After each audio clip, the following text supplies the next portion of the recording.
BBC Sounds. Music, radio, podcasts. This Thing of Darkness, Part 1 by Anita Vettesse. The only constant is change. Damned if you do, damned if you don't. Youth is wasted on the young. Such familiar contradictions in terms are pretty easy to understand, aren't they? I'm Dr. Alex Bridges, a forensic psychiatrist and psychotherapist. It's my job to treat the victim within every offender and to find the sense in completely senseless acts of violence. I offer up my opinion of someone's state of mind, yet I must avoid judgment. And I evaluate people for risks which cannot be predicted. These are paradoxes that take a little more thought and consideration. Sometimes I feel like I'm walking on a tightrope. There are times when I've faltered, made a misstep, reaching for meaning and truth to steady me, and grasping only handfuls of air. Despite all my years of training and experience in this field, the most important lesson I've learned is this. If I know anything, it's that I know nothing. There was one case in particular which brought this home to me. At the time, I was working a couple of days a week for the probation service on the women's mental health team. For many offenders, the transition out of prison can feel like walking their own kind of high wire, arms shaking as they inch into an unfamiliar world with little sliding baby steps, unsure of what lies ahead or below. I was there to assess people as they began the process, but also to be on hand to support them should they glance down and panic. If they falter and I miss it, the danger might not be only to them. If I were to blame myself for being human and failing to be omniscient, I'd not last long in this job. Instead, when I do make a mistake or miss something, I look for whatever distracted or confused me and try to take that learning forward. That doesn't mean I forget easily, especially in a case like this, where someone died. I'm Dr. Alex Bridges. You must be Miss Sharp. Sarah. Please call me Sarah. Have a seat. So, has anyone explained to you why we're meeting today? Dawn did tell me, but to be honest, I wasn't really listening. Well, I was, but then I got distracted by her genes and realised the ones I came here with are ancient. She said it's all 80s mom genes now, apparently. Sorry, I'm blabbing. You mentioned Dawn. She's your probation officer. Yeah. Well, Dawn's made a referral to the mental health team that I work in. I'm a psychiatrist. I work with women coming out of prison who've committed high-risk offences. You and I will have maybe 6 sessions to help you make that transition outside. I'll come and meet you at the hostel once you've settled in. Today's really just to say hello and for me to get to know you. Oh, sorry. Did you hear that? I did, yes. I couldn't eat breakfast. Too wired. I don't mean wired. I mean, it's all a bit overwhelming. It can feel that way, yes. Some days I feel totally ready, and other days terrified. Of course. Maybe that's something we can talk about at a later date. But first, let's start with the basics. Your full name and age, please. I'm Sarah. Sarah Harriet Sharp. I'm 28, almost 29. I've served 10 years of 15 for arson. We don't need to go into that in this session, Sarah. I'd like to put it out there. It keeps things real for me. Of course. I set fire to a student dorm, leaving 3 people hospitalised with 3rd-degree burns. Yeah. That's how most people look when I tell them. Like what? Wary. Disgusted. Confused. That's certainly not what I'm thinking. The plan is to get it out in the open, then people can take it from there. Take what? If they'll trust me or not. I found Sarah's expectation that her offence might disgust me or anyone else intriguing, but it was a little early to get into that with her. Clearly, she'd developed a way to counter that kind of response and needed me to understand that she was working on being honest about her past. I took that as a good sign. I knew the contours of her case already, but it was important for me to hear directly from Sarah, in her own words. A self-portrait is always more revealing. I gathered from her files that during the early part of her sentence, Sarah had been pretty troubled, a bit of a loner, often aggressive towards prison staff and other inmates, and regularly self-harming, cutting her arms and legs. But after failing in her first attempt to get parole a few years ago, it looked like she'd turned a corner. Her harmful behaviour to herself had faded. She'd made a few friends and had become something of a model prisoner. But in my profession, the concept of a model prisoner can be a kind of code for concern. They may be the ones to watch out for. And how have you found your time here? Does anyone ever say amazing? You'd be surprised. It's been difficult, challenging, lonely, informative. Informative in what way? I've had to learn a lot about myself. Learn how to survive, for one. Earn my place. It was tough at first, to settle. The noises alone, jeez. All this aggression, shouting, and hormones. I had this constant fear something was always about to kick off. Did it get better? Yeah, but I never got used to the noise. I was brought up in a fairly quiet house. I'm an only child. It was just me and my mother. Where was your father? Abroad. He was a captain with the Royal Scots Borderers. Did they visit you in here? My mum did once, but she made it all about her, so I told her not to come back again. Your dad? Died in combat a year and 7 months before my sentence. Thank God. It would have destroyed him seeing me here. I was his little girl. Oh yeah, that was another thing. In the early days, time, the concept of time, the idea my routine must revolve around time, that totally freaked me. What do you mean? I didn't have much in the way of structure before I came in here. No set routine, so it was a shock to the system. What about school? That must have set out some kind of routine for you. Oh no, hated school. Rarely went. Oh no, actually, that's a lie. I loved primary school. Never missed a day, but high school, I loathed it. You attended high school in Scotland? Yes. Mum wanted to come home. So her and I came back when I was 14. My dad had to stay on. I only ever saw him after that when he was on leave. In Germany, you saw your dad every day? Yeah, unless he was on training. He'd be home most nights. Cook pasta. Do funny walks. Help me draw. I missed that when we moved here. His silliness. I miss my friends. I think that's why high school was such a disaster. But I've made up for it. You know I went back to school in here. Yes, I read that in your file. 6 Nat 5s. 4 hires and a degree with the Open University. Congratulations. Oh, thanks. Some of the girls in laundry gave me a graduation day. They made a gown out of a bed sheet, followed by iron-brewed chews and cheese and onion hula hoops. It was quite sweet, actually. I gave a speech. So let me get this right. You're at work, waiting in a hire, speaking to me on your mobile while spying on me. Correct. Hey, you look hot, by the way. I'm enjoying the grey maternity dungarees leopard print cardi combo. Mm-hmm. You're being creepy now. Seriously, can you actually see me? Yeah, I can see you.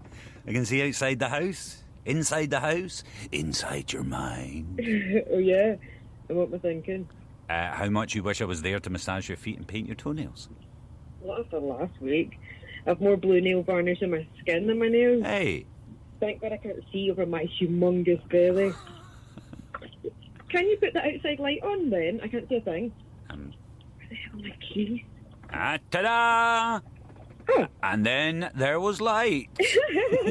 You're such a twat sometimes. Hey, don't tell me you're not impressed. Well, maybe you could make my dinner while you're at it with your super duper at. Oh, I don't have to. You've been to M&S, I see. We're meant to be economising.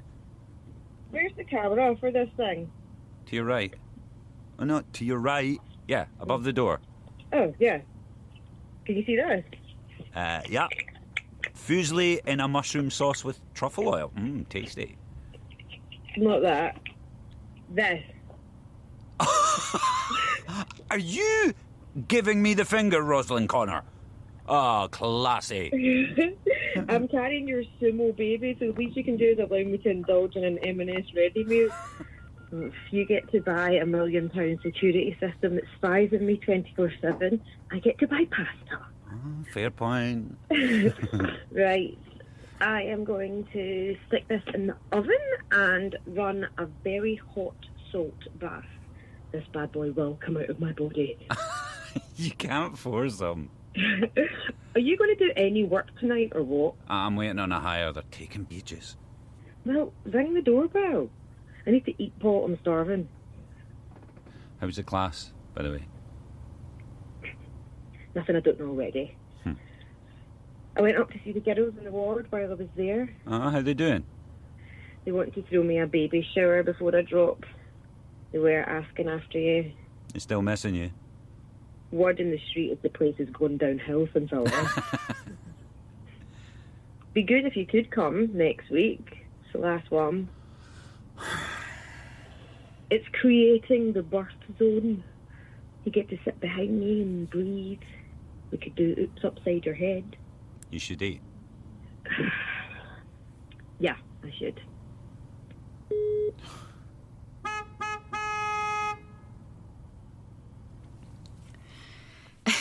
Weirdly, going back to education here made the girls accept me more. The other inmates? Which surprised me. I thought it'd do the opposite. Why would you think that?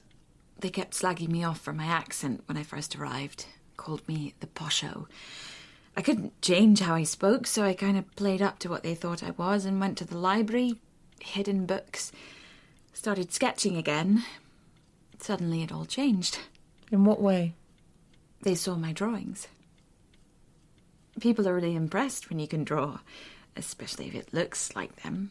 You draw portraits? Yeah, I have done since school. Some of the inmates wanted me to do drawings of their kids to send back home or put up in their cell. Do you find it relaxing, drawing? I did until the commission started rolling in. Now it's stressful? Yeah, but it's been my tool for survival. I daren't give it up. Not when I'm this close to getting out. So how do you relax for you? De-stress? Read. Keep a diary. Talk to the chaplain when he's in. Are you religious? God, no. My parents never believed in anything. Maybe that was their problem. What do you mean? Nothing. Sorry. I don't know why I said that. The chaplain's from Poland. Have you met him? No. What's he like? Piotr. Tells terrible jokes and always laughs over the punchlines so I can never make out what they are.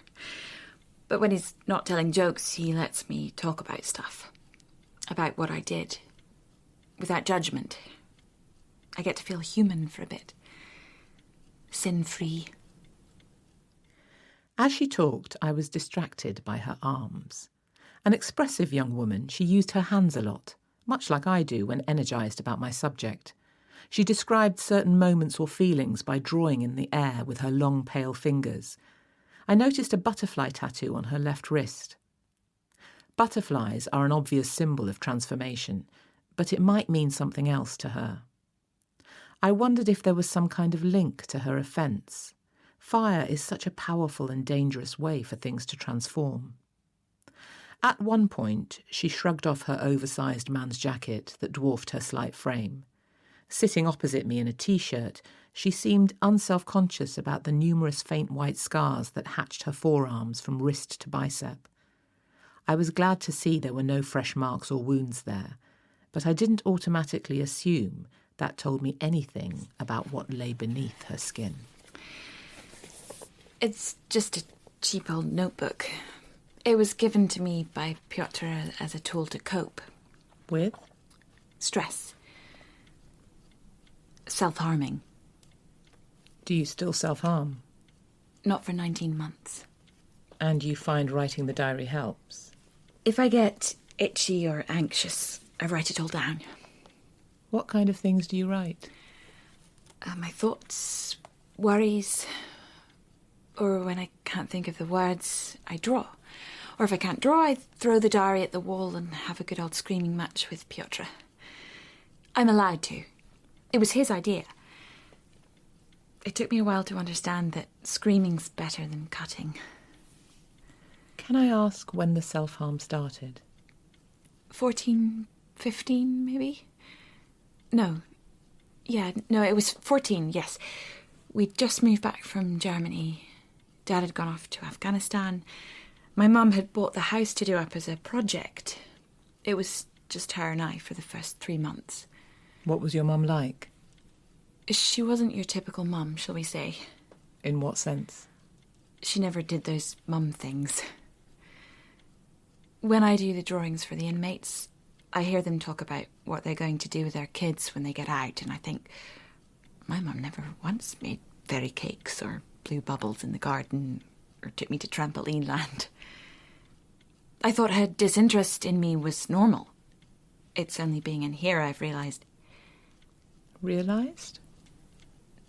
That normal mums like their kids.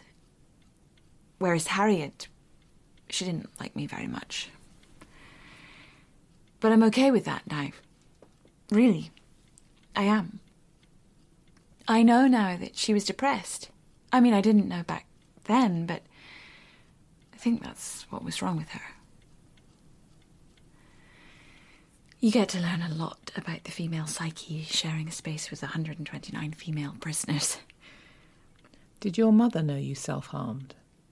I don't think so. Long sleeves hid it. Do you remember the first time?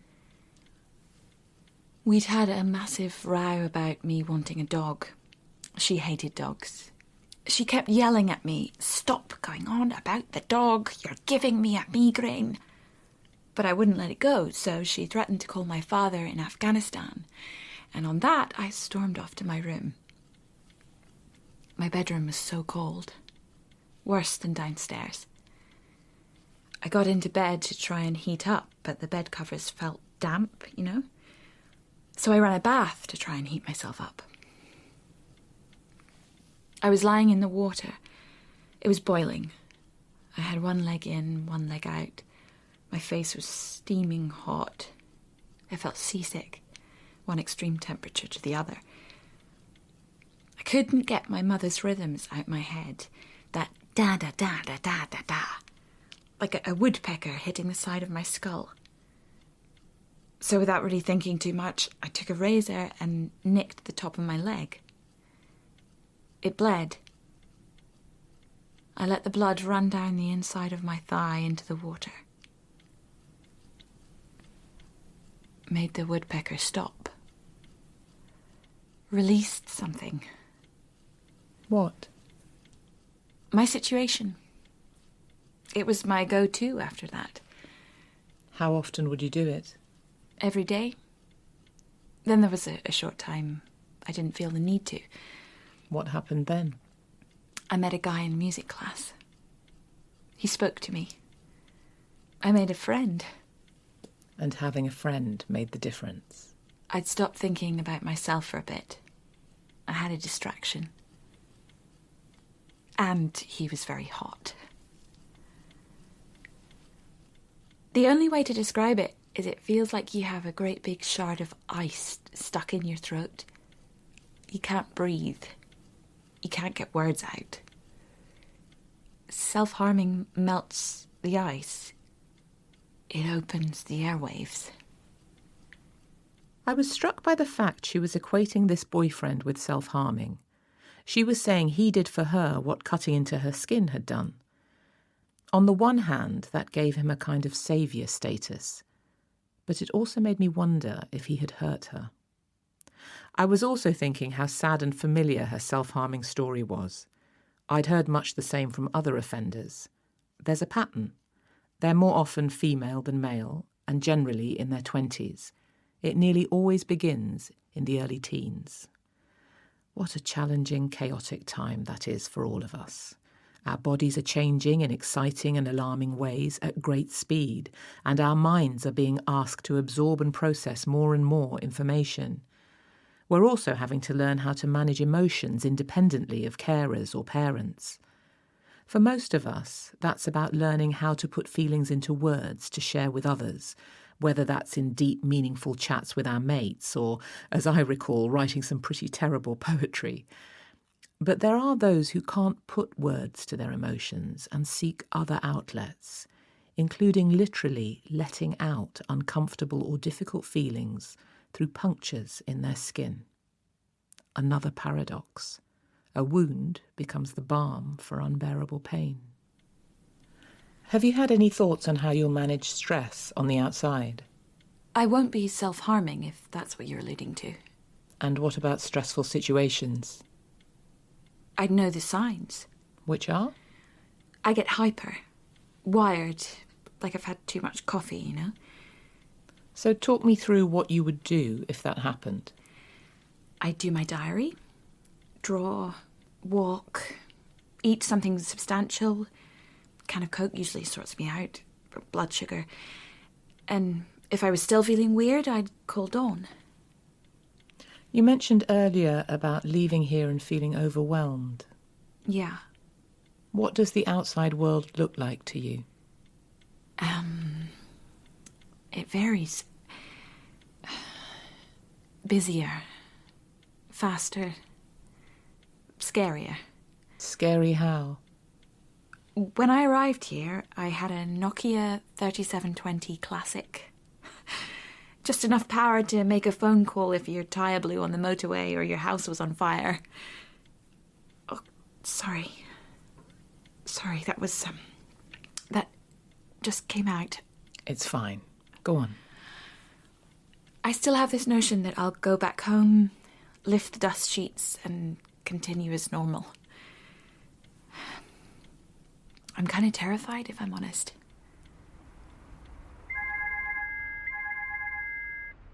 Hey, how's your tea? Fat now. I feel sick now.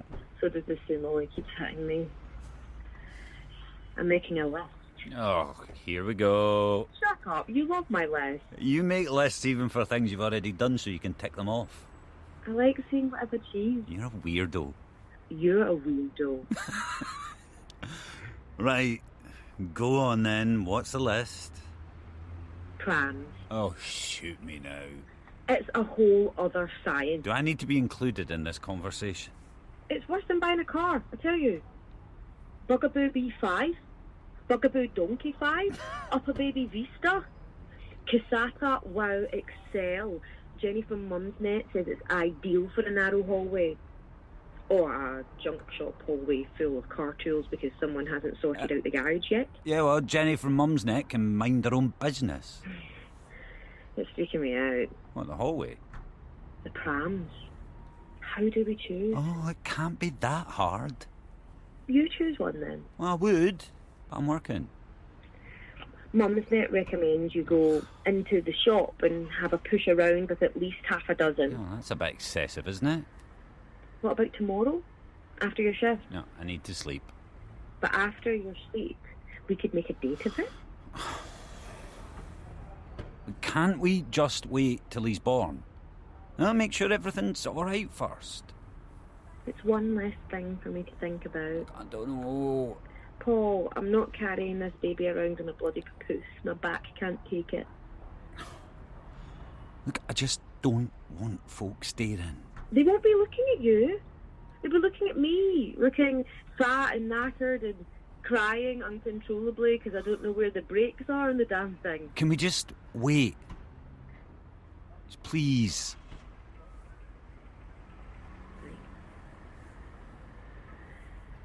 You busy?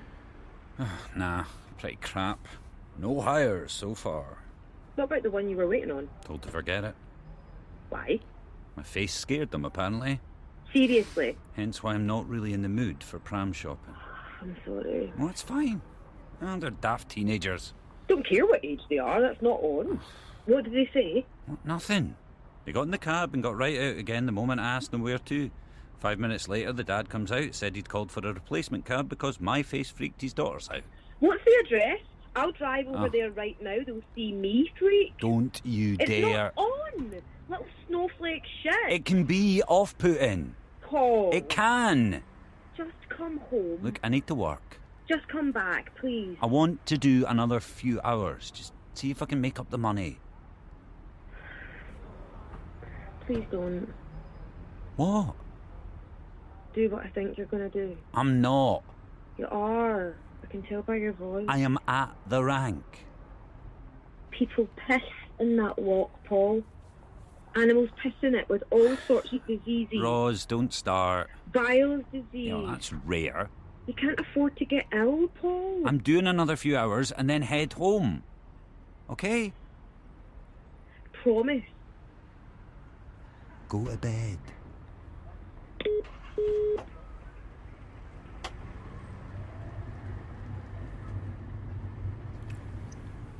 We did discuss at some point me going back to stay at my mum's old house, but Dawn said I need to stay at the hostel because of my licence. It's being rented out anyway. God knows what state it's in. I haven't been back there since my mum died, so probably for the best. Any particular memories you have about your mum in the house? The cornicing. That was a corker. My mum got it in her head she had to restore it. So for about 3 months, she stood on this rickety wooden ladder, day and night, picking away at it with a steak knife to reveal these tiny rosettes. In her nightie, would you believe? It was the middle of winter. When she looked down at me, she was like some haunted ghost, covered in plaster dust, her wiry ginger hair sticking out, wild. And when she wasn't doing rosette restoration, she was overdosing on pills. Always on a weekday, just as I was due in from school. That can't have been easy. Got used to it. First time was crap. What age were you? 9. That was in Germany? Yeah. Came home and there she was. Full child's pose by the sink, nightgown scrunched up above her thighs, pills strewn across the lino. Everything you imagine the film version to be. What did you do? Called Dad. He was on a base about an hour's drive away. He talked me through what to do. And then after that, I knew the drill. Tongue out, turn her on her side, call an ambulance. And then? Dad would normally arrive and take over. What about social services? Did they ever get involved? For a bit. Actually, they weren't social services, I don't think, but the army had a guy who kept an eye on us for a while. And she saw some therapist for a few months. But when we came back to Scotland, that all fell away. You didn't get help here? It took a while to get on the system. And back then, I wasn't too good at asking for help. What stopped you? Embarrassment. My dad taught me well, though. I could look after myself fine. Savoury rice in the microwave, washing in at 30, bins out on a Wednesday. I knew how to forge my mum's signature, too. Life went on as normal, even though she was hell-bent on ending hers. It sounds like you moved back to Scotland and were pretty much on your own with all this. I was. She never dared try it when my dad was on leave. She wanted me to save her, but she needed his attention. Quite a revelation when Piotr and I worked that one out. Worked out what? She never intended to end it. Mum had popped the pills. I'd call Dad. Dad had come home, give her reassurance, love, affirmation, whatever.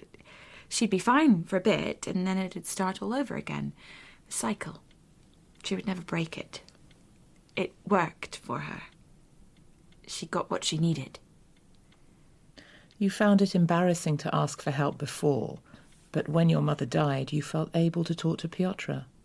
Yes. He made it easy, I suppose. I'm pretty good at asking for help now. You can't survive in here or the outside without it. The team keeps saying I've just to ask, so I will. Are there friends you can reconnect with once you're out? I've never really had any since Sam's back. Sad as that sounds. Yet you seem to have made friends in here, with your drawings. That's survival, not friendship. Piotr? Yeah. I'd say he was a real friend, but when I get released, that'll... won't it? You talked about this friend you made in high school from music class. You want to tell me more about that? He paid me attention. Talked to me. It was nice. Anything else? Could we have 5 minutes, please? I just need to eat something. I feel a bit lightheaded.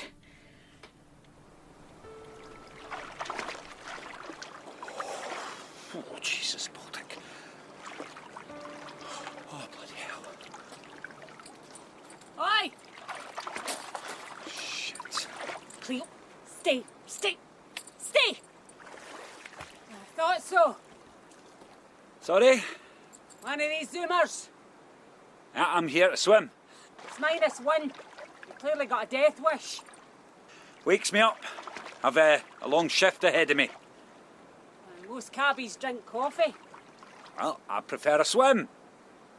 2 teenagers died here last month trying to get to the island to put another bloody padlock in the gate. I'm just here to swim. What's the fascination with padlocking a gate anyway? Romance? Stupidity. That's what it is. 17 years of age. Bloomin' waste of a life.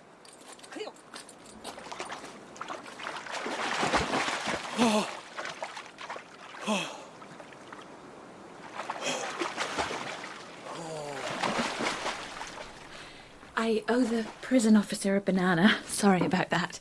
Do you feel all right to continue? Yeah, definitely. What were we talking about? The boy in music class. Was he just a friend or more than that? More. First kiss. First time. Intense. What was? The thing. The boy. Yeah, he was my first love. Lots of hormones flying about. Deep eye contact. Sex. Lots of crazy sex. I thought he was the one. But I was 17. We all think that at 17. How long were you together? Just over a year. Then he left to go to university. And? It was his dorm I set fire to. He'd ignored my calls. I lost it. I was angry and hurt. And those feelings, were they part of what made you set the fire? No, it was more than that. A build-up. A build-up of what? We'd gone from being this intense thing to nothing in the space of a few weeks. I couldn't understand it. He wanted to end it when he started uni. Did you not talk about it? Ask him why? No, he wasn't one for talking. And I needed answers. When he didn't give them to me, I got mad and did what I did. I was young. He was my first love, first boyfriend, first friend. I just wanted to scare him, notice my pain. It's how my mother dealt with my father. I've never made the connection till now. I wanted him to see me hurting and then tell me it was all a terrible mistake. But it didn't go to plan. I was trying to melt the ice. To breathe, you know? Hey. What are you doing up? You're soaking. Oh, it's no big deal. You promised. Hey, it's fine. You could get ill. Actually helps it. You said you wouldn't go. Well, I know, but I'm not harming anyone. You promised me. Did I leave the washing in the tumble dryer or forget the bins? Why did you install CCTV? What? Why did you install CCTV? For security. And? Cheaper housing I'm insurance. serious, Paul. Why did you do it? I don't know. The baby's coming and it's what dads are supposed to do, isn't it? Tell me the truth. I am. Tell me, please. Okay, Roz. Right, what the hell is going on? You knew she was up for parole and you never told me. Am I right that you'd set fires in the past, before your offence? Yeah. Can you tell me a little about when it started? Do you remember? Day after I turned 15. Mum and I argued. It was late. I stormed out the house to the allotments at the bottom of the hill. I climbed over the wire fence and started kicking plant pots, then a water butt, then a shed door.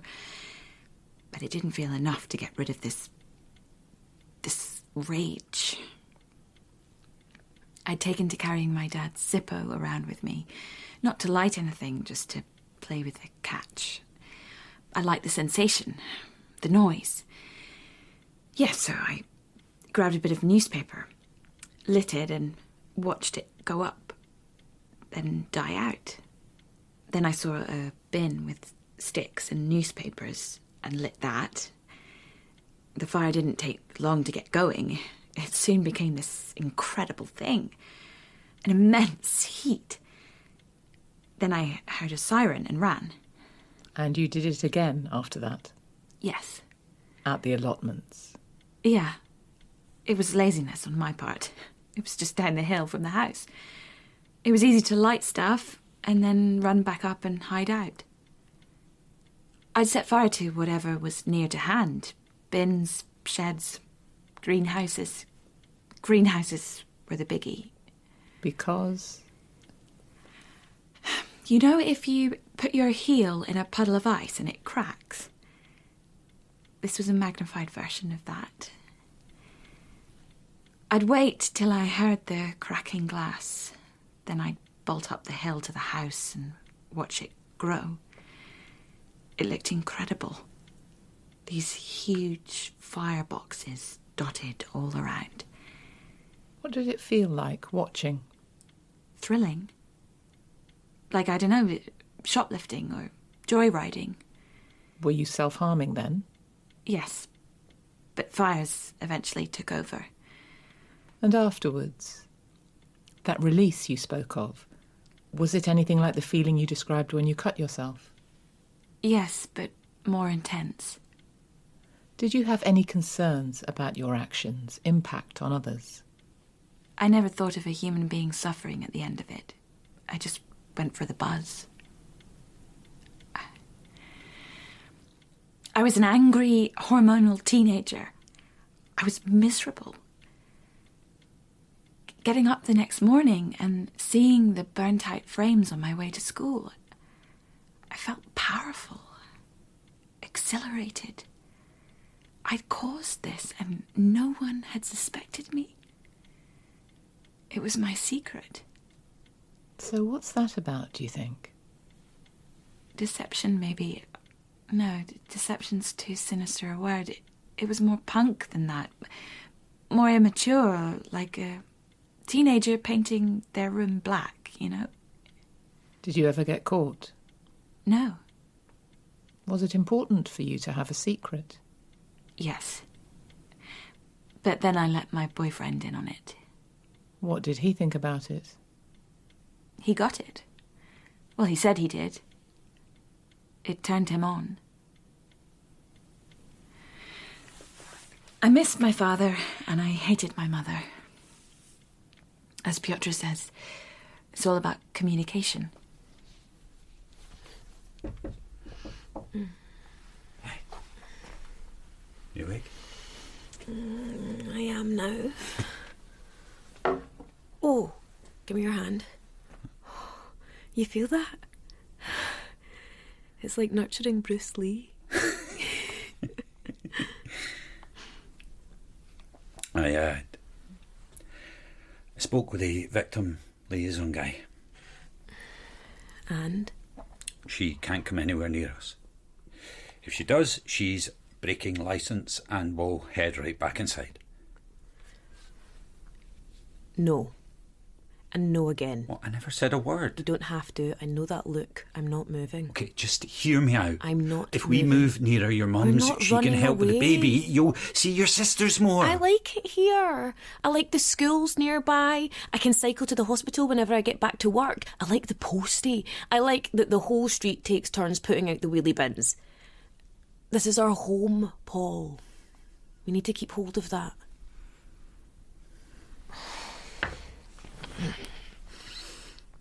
She can't come anywhere near us, they said. I'll get the hallway sorted. Paul. You said it was a mess. She can't harm us. No, you pulled me out the ambulance that night. You know more than anyone what she's capable of.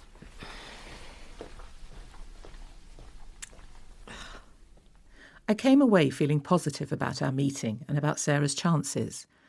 But there was something I wasn't seeing. It was possible that her seeming transparency obscured the truth. I should have held in mind that something transparent has no shadow, and we humans all have our dark places. At that time, I was also doing some group work at an NHS trauma clinic. Looking back, I wonder if that had a kind of distorting effect. Months into their therapy, few of the patients I was seeing at the trauma clinic were as articulate or forthcoming about their experiences as Sarah seemed to be at that first meeting. If I'd been asked, I would have said with some confidence that Sarah was in for an easier crossing to a new and better life than some of the people in the trauma group. Maybe her ability to speak so fluently about her difficult past helped me to think she had put the past behind her. You don't think you'll miss anything. You're just so desperate to get out. But this place has been my home for 10 years. Of course I'll miss stuff. I've seen so many women come in and out of here over the years. The revolving door lot. They always promise Piotr that when they get out of prison they'll really make a go of things. But they never do. Why do you think that is? Society won't let them move on, so they end up turning back to crime to survive. Then end up back in here. Is that a worry for you? Yes. But Piotr says I just have to keep using the tools and wszystko będzie dobrze. Everything will be okay. The thing I know I'll miss most is feeling protected. Protected from what? From what I've done.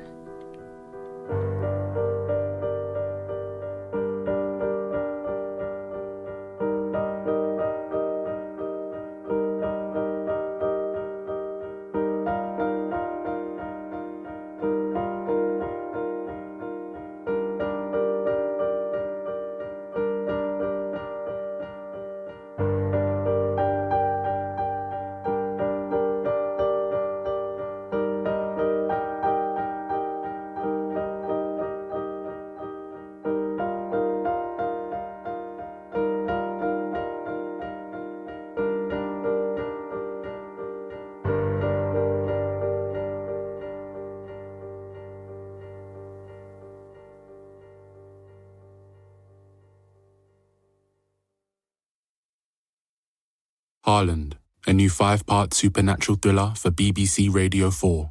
Welcome to Harland, town of the future. Things happen here sometimes, especially at night. The past does not exist here. Police in Harland have appealed for the public's help with the investigation into the disappearance of local teenager Evie Bennett. It's been concreted over and forgotten. The worst of it is still to come. This is only the beginning. She's right. It wants to suck me down into the void and destroy me. And not just me, everything. I'm the only one here at night, but what if it comes for me next? If you really want to understand something, you have to go right to the edge. What is it? Is it something real? It's coming towards you. Sarah, it's right there in front of you. Sarah! Harland, available on BBC Sounds. BBC Sounds. Music, radio, podcasts.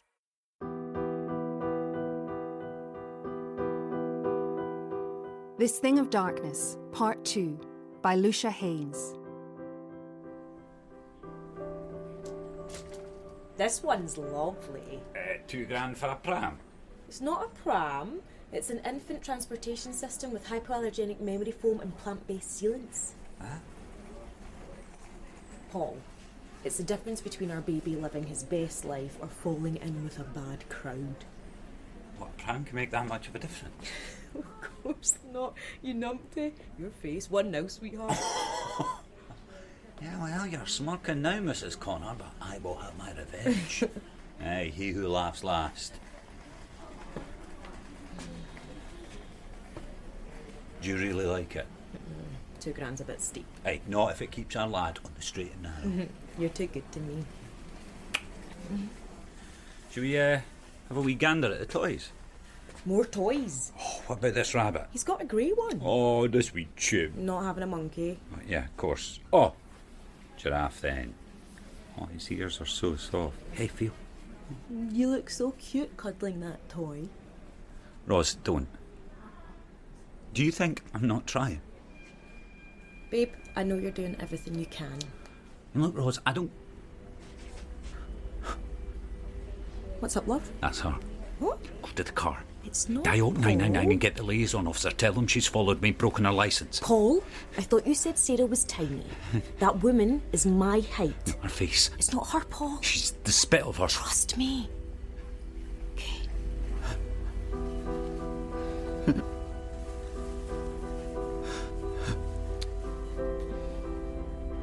I can't live like this anymore. Around the time that I started with the probation service, I was also running a therapy group in an NHS trauma centre for people dealing with post-traumatic stress, or PTS. A new referral to the group raised a potential conflict for me. Paul Connor was the former boyfriend and victim of Sarah Sharp, the young woman I'd recently met who was coming out of prison. When his GP sent Paul to meet me, I really felt he would benefit from group therapy. After discussion with my colleagues, we agreed that it was possible for me to treat both him and Sarah, creating a defensive wall between them. Learning to set boundaries is an essential part of the training for all forensic professionals. There's the psychological boundary of creating what I call radical empathy, that compassionate detachment that therapy requires. There are also actual brick and mortar walls, creating boundaries around institutions. When people ask me if I'm ever haunted by the terrible stories I hear from forensic patients and wonder how I can sleep at night, I tell them truthfully that the high walls of prisons and secure hospitals offer me a kind of psychological protection. When my workday is done, I can leave what I hear behind me, safely contained. I find that I miss that unambiguous barrier when I go to work in the community. I certainly did in this case. But at the outset, I wasn't unduly concerned about managing the work with both Paul and Sarah. After all, I would only be seeing her for a handful of sessions over a number of weeks, and I'd probably be seeing him in group for months. I can't tell you with confidence how things might have panned out if I'd made a different choice. I can say that I wouldn't choose to walk such a line again. Golden syrup do you put in your flat? Welcome to the Lotus Group, Paul. You've already met me, but perhaps everyone else could introduce themselves. Oh, hi, I'm Kelly. Hi. Don't look so worried. Well, don't bite. Well, except Malcolm. He'll give you a right good chewing over if you disagree with him. Kelly was in her 40s, Irish. She always sat perched at the edge of her chair like a sprinter at the blocks. Severe short haircut, tailored black jacket, skinny jeans. But although she appeared a little intimidating, she was revealing herself in group to be more of a mother hen, chatty and warm, with a wry sense of humour. Paul, I'm Malcolm, obviously. Ignore Kelly, she's talking pish. It's nice to have another bloke in the place, finally. Malcolm, a big bear of a man in his 50s, took up a lot of space. Bearded and balding, he had an unnerving, penetrating stare and the palest green eyes I'd ever seen. He always leaned in when he spoke, like he was about to ask something urgent, but thus far I'd not heard it. The broken blood vessels in his purpling nose and the high colour in his cheeks suggested he might be a heavy drinker. I'm Rowena. Hi. Pleased to meet you. Lovely to meet you. Rowena was about 60, a vision in vanilla and mushroom from her pale bobbed hair down to her sensible shoes, suggesting she'd like to blend into the institutional beige of the walls. She used a wheelchair, navigating her way through our cramped space in the community centre meeting room, sometimes knocking into one of the plastic chairs or the small table that held tea-making things, only to apologise profusely. As I said in our initial meeting, Paul, we don't set formal topics. We tend to go with what comes up on the day. One of the themes we've been talking about lately has been hypervigilance, how people scan their world for threats. Our discussion last week really stayed with me. I wonder if it stayed with anyone else. Oh, I am driving myself nuts with it. Paul, my thing is, I check up on my kids like 1,000,000 times a day. I can't stop myself. Yeah, my wife does that. We've just had a baby. He's 3 weeks tomorrow. Oh, that's lovely. I've got boys. Thank you. We've got a baby monitor, but she's up those stairs like Usain Bolt. Yours is a baba, Paul. My youngest is 19. The other two are in their 20s. It's destroying my relationship with them all. It's obviously still causing a problem for you, Kelly. I'm struck by that phrase you used a moment ago, 1,000,000 times a day. What do you mean by that? Oh, morning, noon and night. Oh, I can't stand it. I get this tightness in my chest and then the panic starts. And then I have to call them. And if they don't answer, I'm onto the social media seeing when they last logged on. I'm surprised they haven't just blocked you. I've got a ton of fake usernames. And they don't always know it's me. Stop it. It's not funny. I'm not laughing. I'm everything from a DJ in Ibiza to a sexy plumber from Camden. Call Josh. Hey, what if they ask to meet you? Oh, well, suddenly have an urgent job abroad. Have you tried the breathing techniques, Kelly? I have, Rowena. All of them. 5 things you can see. 7-Eleven. It works for a wee bit, but then it builds up again. Hey, can I say something? Well, it's kind of the point of the sessions. Well, no offence, but it sounds like you're stalking your own kids. That's not what's going on here. Well, I get where you're coming from, but your kids are adults. Want to get away from parents watching their every move. Do you think I don't know that? It would be lovely if we could protect them from all the heartache coming their way, but we just can't. How do people manage their hypervigilance? Well, why should they? Maybe it's a good thing. That's interesting. When might it be a good thing? I work night shift on the taxis. Being vigilant keeps me safe. Oh, he's got a point. I mean, you've got to have your wits about you, otherwise you've had it. Yeah, exactly, yeah. Sure, isn't that why we lock our doors at night? Yeah. To stop all sorts from walking in and nicking our stuff. How can we tell the difference between taking our safety seriously and hypervigilance? Hypervigilance is feeling under threat when there's no danger. Like me jumping out of my skin when somebody slams their car door. Oh, yeah. And I found I'm more sensitive to smells. Certain perfumes make my skin crawl when they never used to. And if I'd been on my guard, I could have protected myself. Saved myself looking like this. Was it an acid attack? That was so nosy. What? I'd rather people asked. It's better than getting stared at. I was in a fire. Oof. God, that's awful. I'm so sorry. Hey, at least I'm alive. The weird thing is my skin looked better before it started healing. When it was red and raw. After a few days, it starts thickening up, when you get to the tightening and the scarring. There's nothing you can do to stop it. Your body's protecting you. That's helpful, Paul. It almost sounds like what we do to defend ourselves from a trauma could have good effects in the short term, but could cause problems for us later. Perhaps hypervigilance is one of those defence mechanisms against danger that's protective, but might it also have a downside? Is it effective? Yeah, short term, yeah. Long term, no. I agree. It's a sticking plaster on an open wound. You have to do what you can. Yeah. No, the world's a dangerous place. Is that true? About the world being a dangerous place? Do you feel threatened here now? What? No, of course not. And why is that? Well, you're a therapist. I can't see you leaping out your chair to attack us all. And also, I know that I could take the lot of you if I had to. Often when someone joins an established group for the first time, they might be silent or say very little.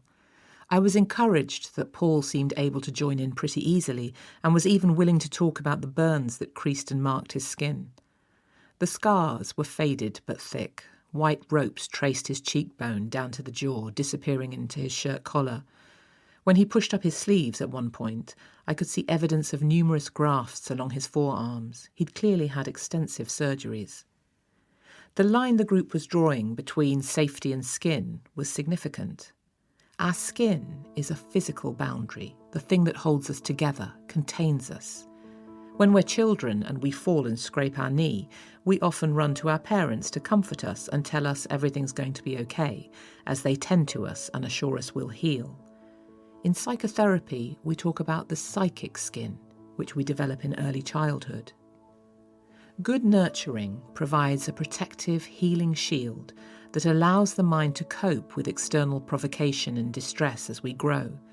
Without that, people develop what is commonly called thin skin, which can create difficulties when we interact with others.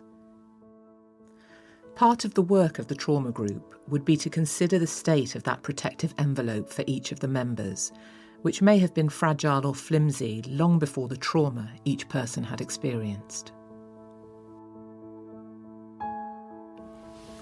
So I think Paul's on to something. I mean, it's all primal, isn't it?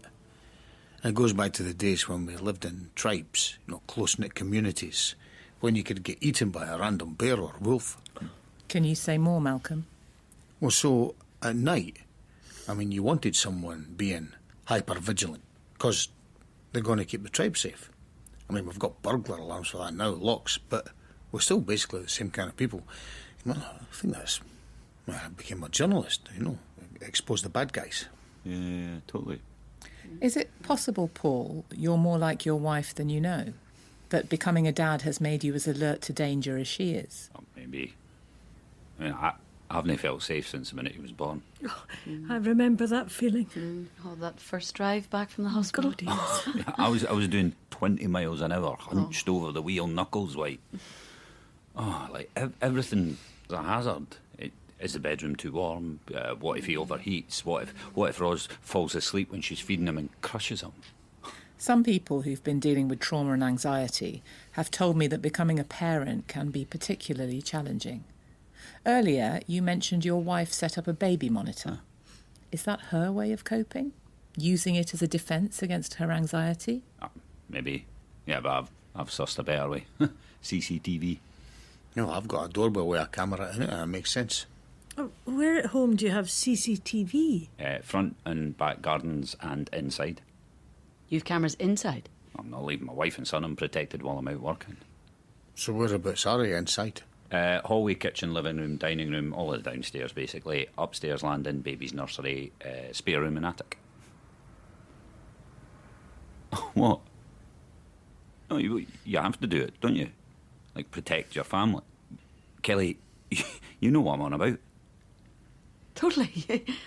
I knew I liked you. You don't have any in the bedroom, do you? Oh, Roz would never go for that. Aye. And what she doesn't know. Are you in witness protection or something? Because that sounds very full on. Oh, don't be daft. Well, something's got you rattled, though. Or is it someone?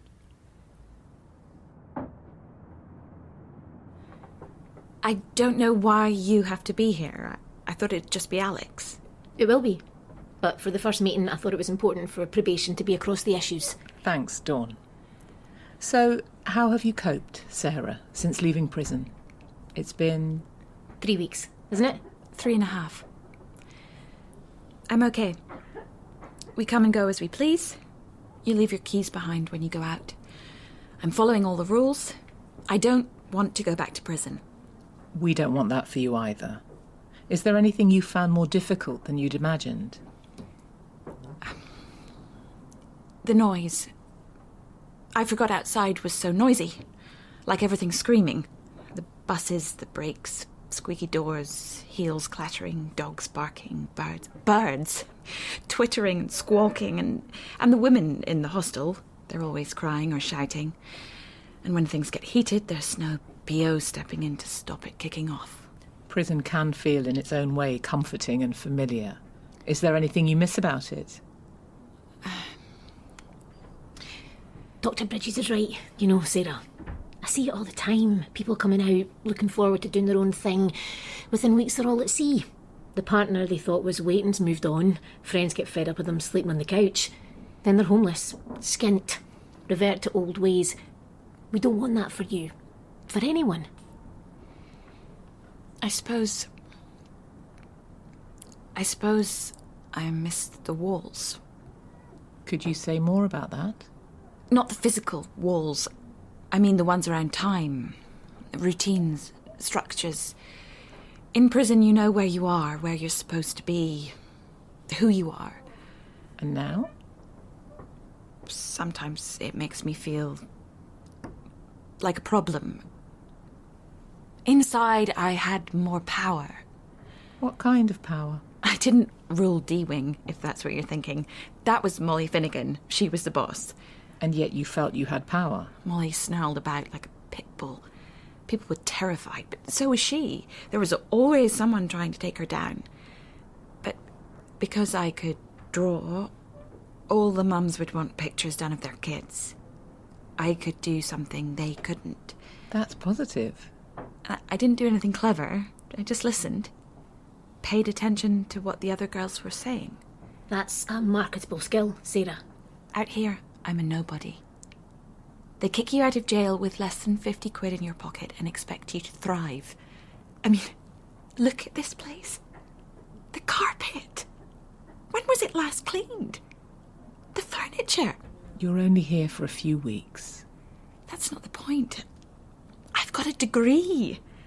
My mind needs a challenge and room to think. But life out here is like a runaway train. You're no sooner at the door before it's find a job, fill in this form, see this person. I need my walls back, Dr. Bridges. When I'm talking to people, anyone I treat, whether they are offenders or not, I try to make it okay for them to share their vulnerabilities with me, and it's always heartening when they do. It was positive that Sarah was willing to tell Dawn and I about some of her fears, although much later I'd wonder if all that seeming openness was, for want of a better word, a smokescreen. The thing is, I have no choice but to take what people say at face value. Nothing about my training allows me to see directly into their minds. How helpful it would be if I could. As with printed money, face value tells you what something's worth. But how much value could Dawn and I place on what Sarah was saying? A structured routine would be helpful and reduce any risk of reoffending. How do you spend your days? Mornings, looking for a job. Get the disappointment over and done with. Try and stay positive. Last week you said you were going for a couple of interviews. Didn't get them. One was at a farm, hosing down poultry cages. That's how much people don't want me. Can't even trust me to wash the feathers off a bird cage. The other was a burger place. Half the staff are kids. I felt ancient, and as soon as bosses hear reckless fire setting, you can feel the chill in the air. I'm thinking of becoming self-employed. What kind of work are you thinking about? Don't know yet. Dog walking, maybe. So, apart from going to the job centre, what else do you do? Because it's important to make time for pleasurable activities during the day. When it's nice, I go to the park. Or the library. You can get lost in there. Live in another world for a while. What would you be thinking about if you weren't getting lost in books and stories? Simple things. Living in a nice flat. Having a decent job. But it doesn't feel right, somehow. Not after what I did. Have you had any thoughts about the people in that dormitory? Your ex? Or about setting fires? No. Good. Actually, this seems like a good time to check in on licence conditions. I've memorised them all. Told you I'm not going to mess up. I believe you. Have you avoided the exclusion zones? All of them. Have you had access to or purchased any accelerants or fire-setting equipment? No. And I'm keeping to my 7 o'clock curfew. You can check with the hostel. I will. Great. That's all I need to know. I've got to run unless there's anything else that I can help you with. Thanks, Dawn. Right. Sarah, I will see you next week, and we'll look at ways into work.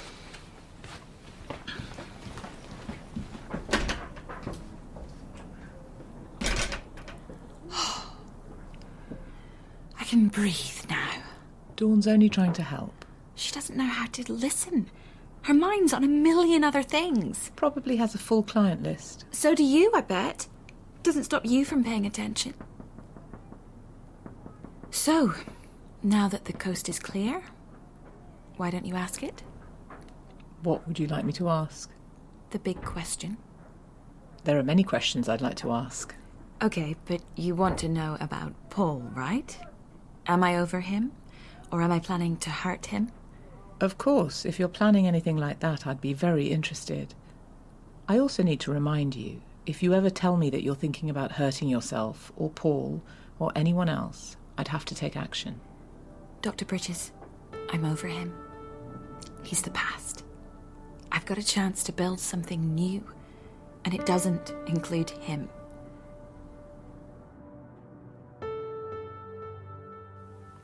Well, like I said, I work at night. I'm scared that while I'm out, someone will break in. And it helps to be able to see your family while you're working. Exactly. I mean, otherwise, I'll have to change jobs. Get something where I'm at home all the time. And Rose would love that for about 10 minutes, then I'd start driving her mad. How does she cope with your anxiety? Oh, she's brilliant. And, you know, not just when I'm stressed out. And I do not know where I'd be without her. Look at the man getting embarrassed. Have you got a picture? That is her there with Noah. Aye. You have a beautiful family, Paul. Oh, you're totally punching, pal. Oh, yeah. I am a lucky man. I'm interested that you said Roz has been brilliant with you. What did you mean by that? Well, it's a big deal living with somebody with burns. You know, not everyone can handle it. So do you feel grateful? Aye. Suppose I do. You know, for me, it's been 8 years of skin grafts, setbacks, infections, but for her, it's been all that, plus holding down a job, you know, building a career. What does Roz do? She's a nurse. She was a student doing a stint at the burns unit when I first went in. So she was giving you bed baths and that? Oh, aye. No, she's seen me at my worst. Skin blistered, no eyebrows, half my hair gone. Swearing my head off, begging for stronger meds. Grim. Oh, it must have been terrifying for your parents. Their son in hospital. I suppose. I don't really remember those early days, obviously. I just knew they must have been bad because there was no mirrors in the unit. Not in the bathroom, nowhere. Sometimes it's best not to see how bad things are. Well, my mum cried a lot at first, and my dad just nodded. And after that first week, he never visited me in the unit again. Suddenly had a big contract wiring new builds. Well, good money, not easy to turn down. What was that like for you? Well, I was a teenager. I thought everyone should drop everything and concentrate on me. But I kept a tally in my mind. You know, the people that stepped up and the ones who went into hiding. Were there any surprises? Oldest sister Gemma, that I couldn't stand, visited me literally every day.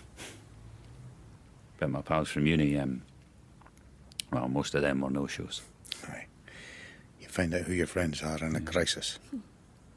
Sounds like your sister wanted you to know you weren't alone. You see, that's why I came in touch with my three. There's parents out there who just don't give a toss. Prowling on social media is a lot more than keeping in touch. What sparked it all off, Kelly? Your anxiety? Yeah, I was always protective. But it's just got off the scale now. I mean, I was the total opposite, the most chilled guy ever. Says the man with the big brother house. Is it a specific person you're afraid of, Paul? What? Your house. Are you fortifying it against someone in particular?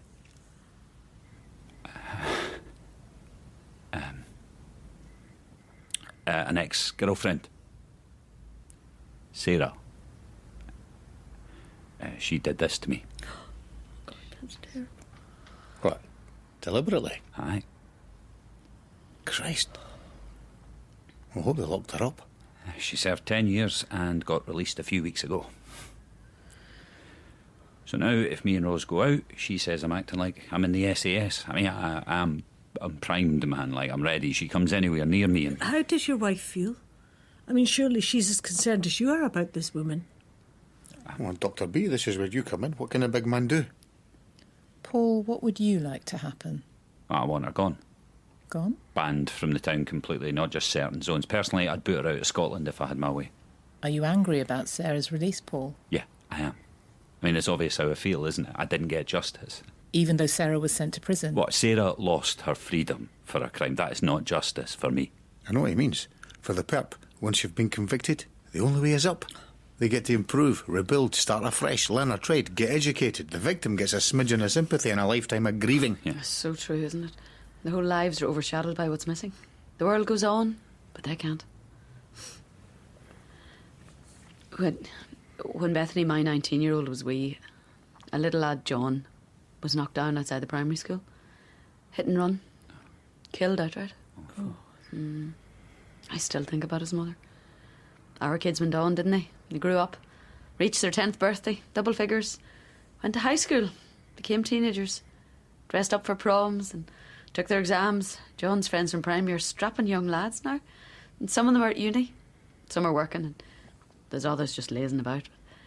A couple are dads, but John, well, he's forever 5 years old. And his mummy. I once saw her standing near the spot where he was killed, just staring into space. Did they ever find the driver? He was sentenced to 20 months. Fined a couple of grand. I think he did community service. That's not justice for John or his family. How would you all define justice? Death penalty for murder. None of this rehabilitation shite. Or at least get them working. And half of what they earn goes to the victim, even if they're on benefits. Well, I think you have to rehabilitate people. You would. Or they spread even more misery. Hence the death penalty. The death penalty would be all right, but what if you hang the wrong person? That's not justice. And what about you, Paul? I think people should pay for what they've done. You mentioned Paul. Only so as you'd know I was over him. Would you like to sit down, Sarah? It feels better walking. Does having to talk about Paul make you feel stressed? I really don't want to talk about him. Are you able to tell me why? I feel like everyone's just waiting for the moment I run down to a petrol station and hunt him down. Do you still think about him? It's all right if you do. Sometimes. When he comes into my mind, I pretend he's a cloud in the sky. You know how they drift away or change shape until there's something completely different? That's a good strategy. You can't be afraid of a cloud. That's true. He knows I'm out. What if he comes looking for me? Does to me what I did to him? Do you have any reason to think that's likely? No, it's just my imagination working overtime. What other strategies do you have when visualization doesn't work? Some days I imagine are harder than others, especially now you're on the outside. You won't get into trouble for having thoughts. One time, a guy passed me on the street. It wasn't Paul. It couldn't have been because his skin was smooth. But he reminded me so much of him. What did you do? It was like someone had punched me. I couldn't move. I was out of breath for a few moments. There was a park nearby, so I went and sat there, had an ice cream. Did that help? It did, actually. The park was full of normal people doing their own thing. The world's a big place. Paul made mine small. Can you tell me more about that? Paul used to mean everything. But it was too much. I was like a ghost in my own life. It was better in prison where I couldn't see him. I had to do other things, develop other interests. I used to think me and Paul were the greatest love story. A romance bigger than Romeo and Juliet. But it wasn't. What was it? It was more that I was addicted to him. I mean, look what I did when he dumped me. Injuring all those other people. The damage to the halls, the disruption to people's lives, the fear. All over a guy who never loved me. As I got further into working with both perpetrator and victim, sometimes I felt as though I was an omniscient narrator in a novel with access to points of view on both sides. But that suggests I understood everything that was happening, which wasn't the case. For example, while Sarah was free and I could see her determination to stay out of prison, Paul seemed to have swapped places with her. He was incarcerating himself and his family, his home a kind of fortress full of locks and cameras. All this behaviour made me wonder what kind of psychic skin Paul had developed, long before his physical skin was forever transformed and marked by fire. From my vantage point, I could see that both Paul and Sarah were engaged in a kind of shadow dance with the other, or with an idea of the other rooted in the distant past. Although Paul had another partner now, and Sarah had served a long prison sentence and done a lot of work on herself, it was almost as if no time had elapsed since the fire. The more I heard, the more it seemed that the past was very present, very live for both of them. So we've talked a lot about danger and safety today, about fear. And that's what I still want to know. How do we stop the fear? At some point, our families are going to get fed up, aren't they? If we keep acting like idiots. The thing that I don't want is the thing that's going to end up happening. What do other people think? Like, what if it ends up being me? Me who does all the damage? Can you explain for us what you mean? I read online that babies need to be held and that everything you do, even at this age, affects them forever. Like, absent dads can affect their children's development. As long as children make secure attachments with at least one person, they usually thrive. Has it been troubling for you, becoming a dad? Well, I don't want to be like mine. He never spoke much when I was growing up, and it's not much different now. Wasn't interested in what me and my sisters were doing. Mum took care of everything, ran us to clubs, after school activities. Like, I offered to go to the pub with him, wet the baby's head. He just looked pained. Is he not into babies? Oh, like, no, he's a brilliant granddad. He's totally fantastic.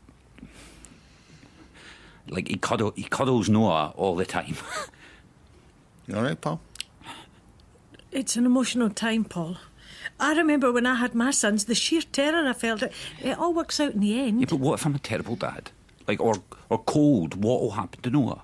What makes you think you'd be terrible or cold, Paul? You know, my dad didn't get on with his dad. Ah, but it doesn't mean you follow suit. Yeah, but what if it does, though? What if I can't bond with him? Just trust your instincts. You seem like natural to me. Yeah, well, how can I be if I can't even touch my own baby?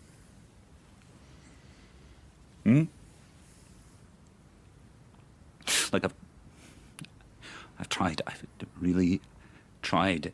It's not that I don't want to hold him. I just can't. Not since he was born.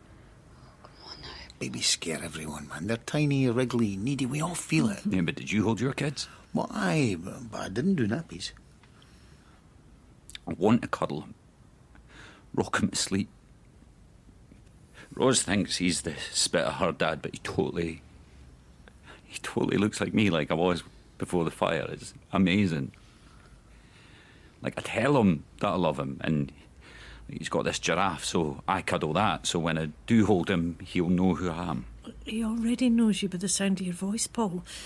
It feels like you're doing everything you can. Just give it time. Was it like that from the beginning? Yeah. Like, labour was... it was a bloodbath. I mean, that's trauma right there. I'm in a hospital with Roz, it's carnage, and everyone's celebrating. I wanted to sit with my head between my knees. You know, but that's the stereotype, the useless man. But, oh, God, it felt ill. I couldn't tell anyone that I hated seeing my wife suffer, and I was scared she was going to die.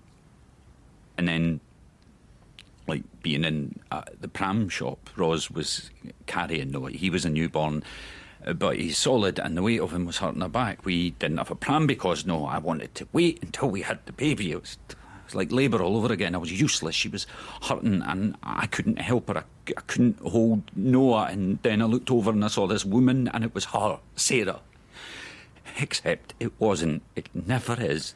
Paul, becoming a parent is hard at the best of times. But for you, being a dad may be bringing back difficult memories. Yeah, but the attack was years ago and it has nothing to do with Noah. Unresolved trauma is all about things from the past encroaching on the present. It means your history is in the now, where it doesn't belong. So how do I fix it? Keep your Wednesday nights free. Work through it with the rest of us. Hey, you'll be all right, pal. I just want my life back.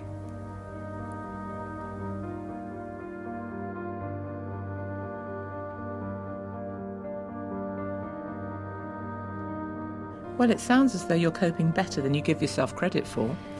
Anything else you want to talk to me about today?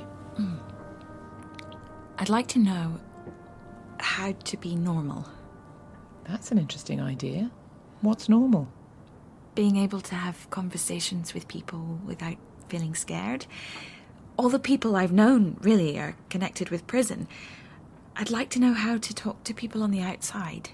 What makes you think you can't do that?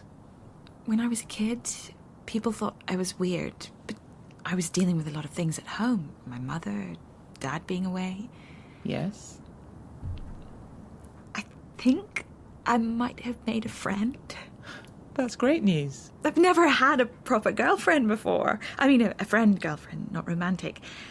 I'm scared of blowing it. Tell me more. What's her name? Where's she from? Okay, she's not a friend yet, but she's said hello to me a couple of times. Have you spoken to her? Just small talk. That's why I need your help. There's so much I have to hold back. And what if she can tell I've been inside? I don't know how to talk to people. You're talking to me. You're a shrink. That doesn't count. I'm not normal. Well, I don't know. It's a weird job, isn't it? So this potential new friend. She was pregnant when I first saw her a few weeks ago. And now she's got a baby, a girl. I feel sorry for her. That's interesting. Why? She looked like she hadn't slept for days. Her baby was crying, and she kept eyeing the toilet like she needed a pee. She was all over the place. I wanted to help, but... What would you like to have done? Looked after the pram while she went to the loo, grabbed herself a coffee. No one else lifted a finger. There were other mums. They could have helped. What is it? Why are you smiling? That's a lot of empathy you're feeling for someone you don't know. So, you've seen her since? A couple of days ago. One of the girls in the hostel had a job interview, but she'd visitation with her toddler. Miss an interview and you lose your benefits. So I took the wee one to the park for her. It's a huge responsibility looking after someone else's child. What was it like? All right. Were you scared? Terrified. I've never really been around kids. I'm not interested in becoming a mum. I don't want to pass all my crap onto my kids. What do they call it? Genetic trauma? Do you mean transgenerational trauma? Yeah. I don't want anyone else being cursed. So, you took the toddler to the park? Ava. Yeah. It's pretty there. Ponds, waterfall. Feels like being in the countryside. Then I saw this woman and the baby. We had a wee chat. And we're going to meet up again next week.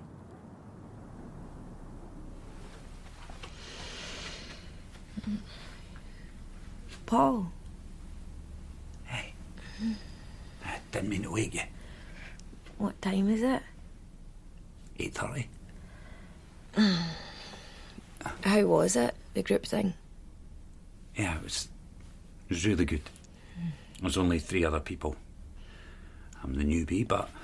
You know, by the end I felt like one of the gang. That's brilliant. And I told them about Noah. Dr. Bridges thinks she can help. I'm made up for you. To be honest, I didn't think you'd go. Thought you'd sneak off to the pub and spin me a yarn when you got back. Yeah, well, that did cross my mind.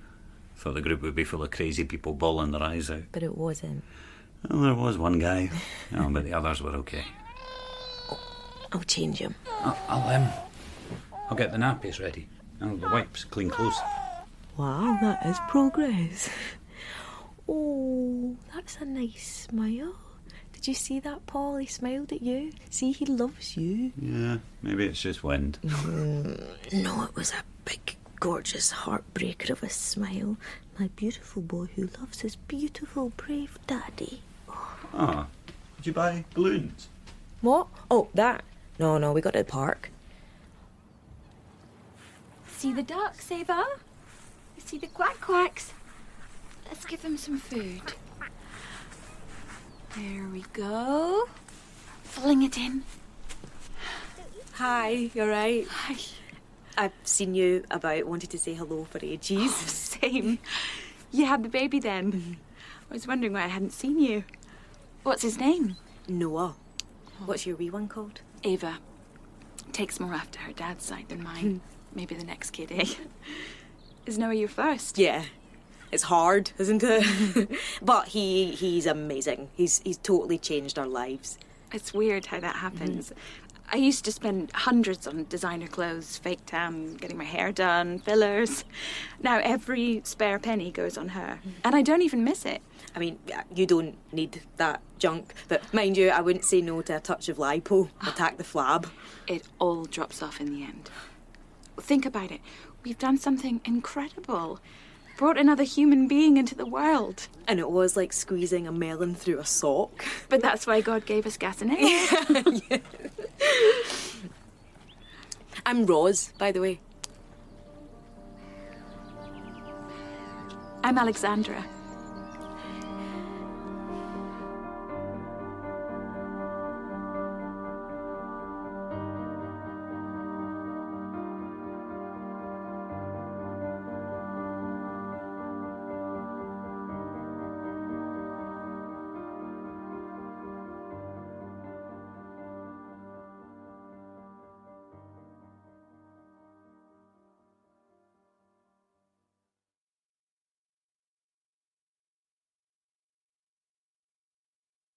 Harland, a new 5-part supernatural thriller for BBC Radio 4.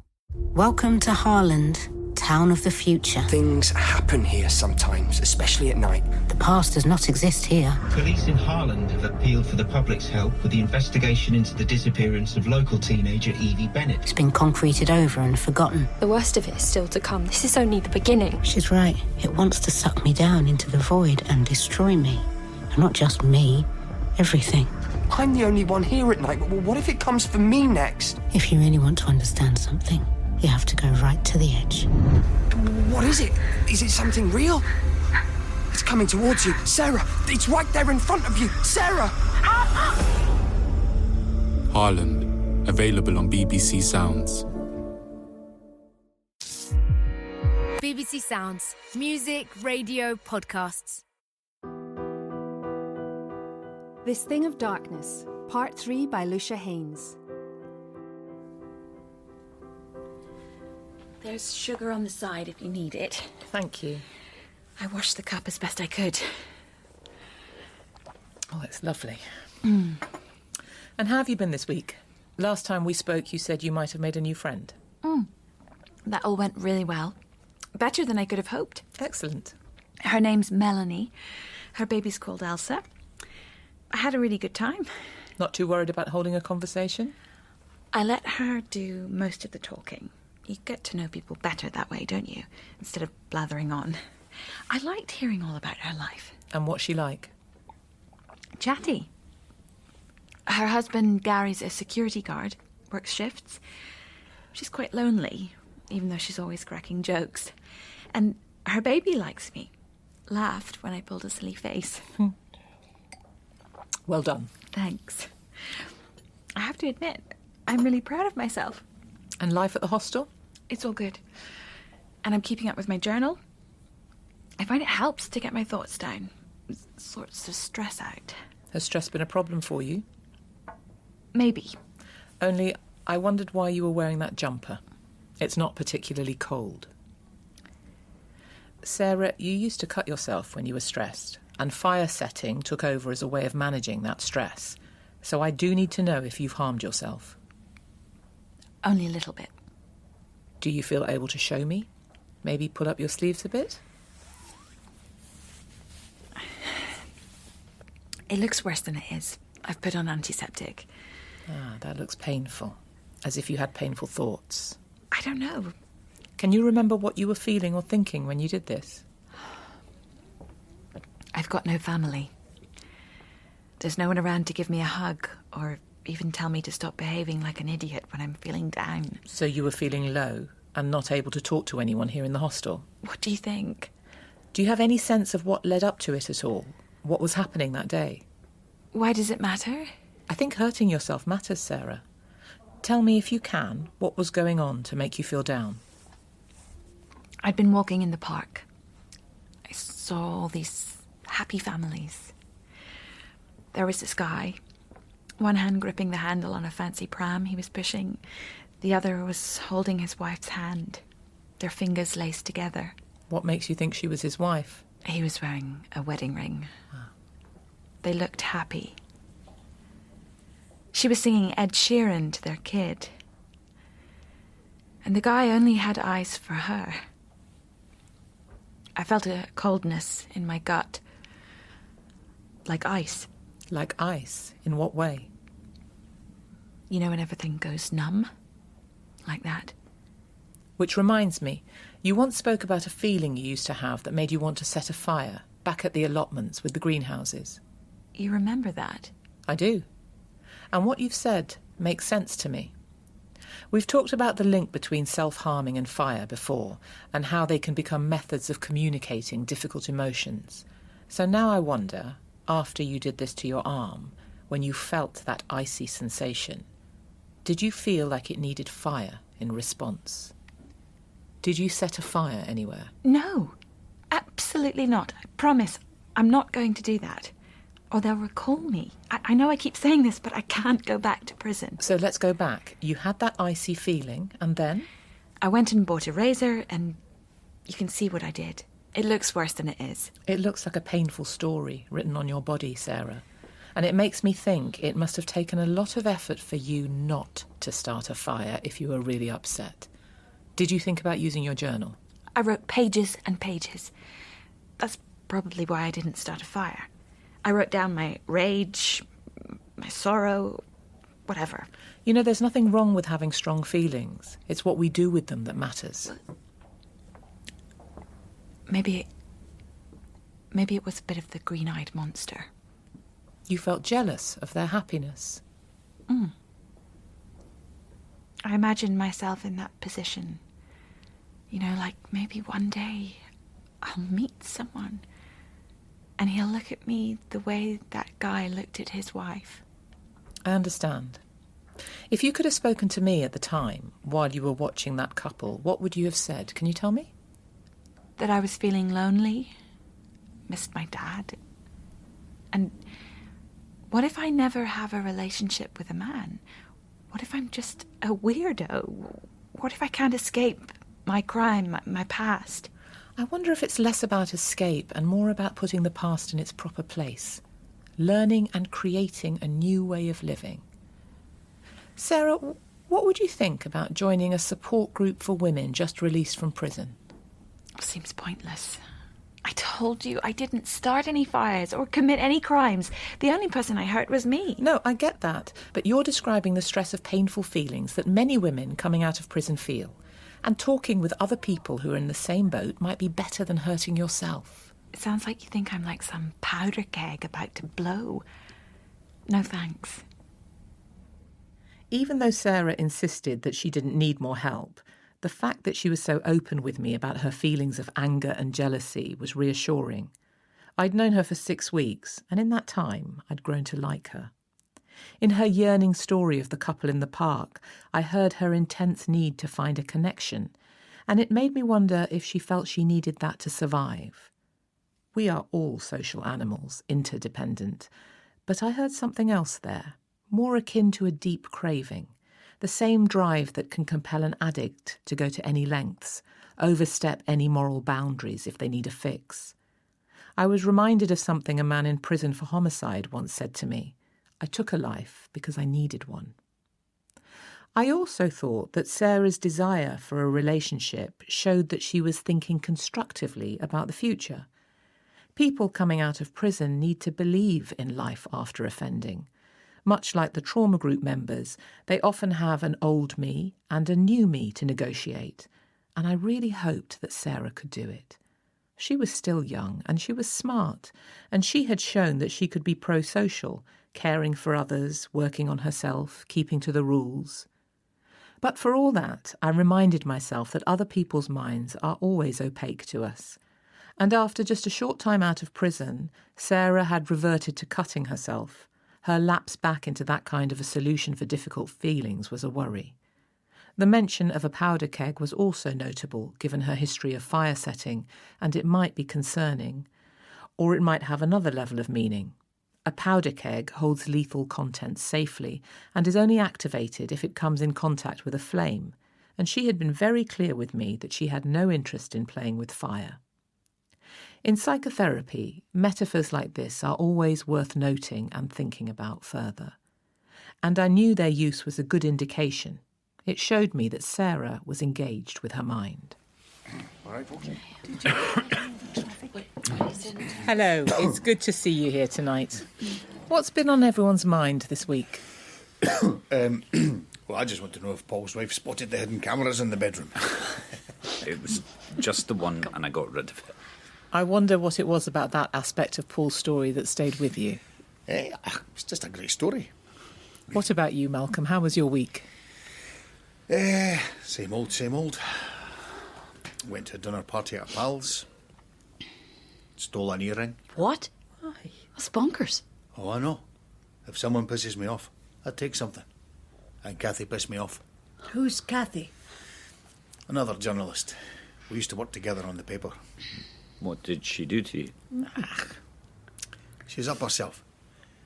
Thinks she can do anything she wants, say anything. So I'm just teaching her a lesson. What's the lesson she needs to learn? Respect. What did you do? Made a tasteless joke at my expense about a story we both worked on. Well, couldn't you just tell her you were angry? She's a journal, isn't she? Would only tell me to wind my neck in.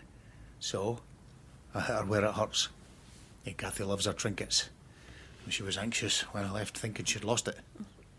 Do you like socialising, Malcolm? Could you have been stressed being with other people? That wasn't it. What about you, Rowena? Do you get stressed socialising? Oh, more and more.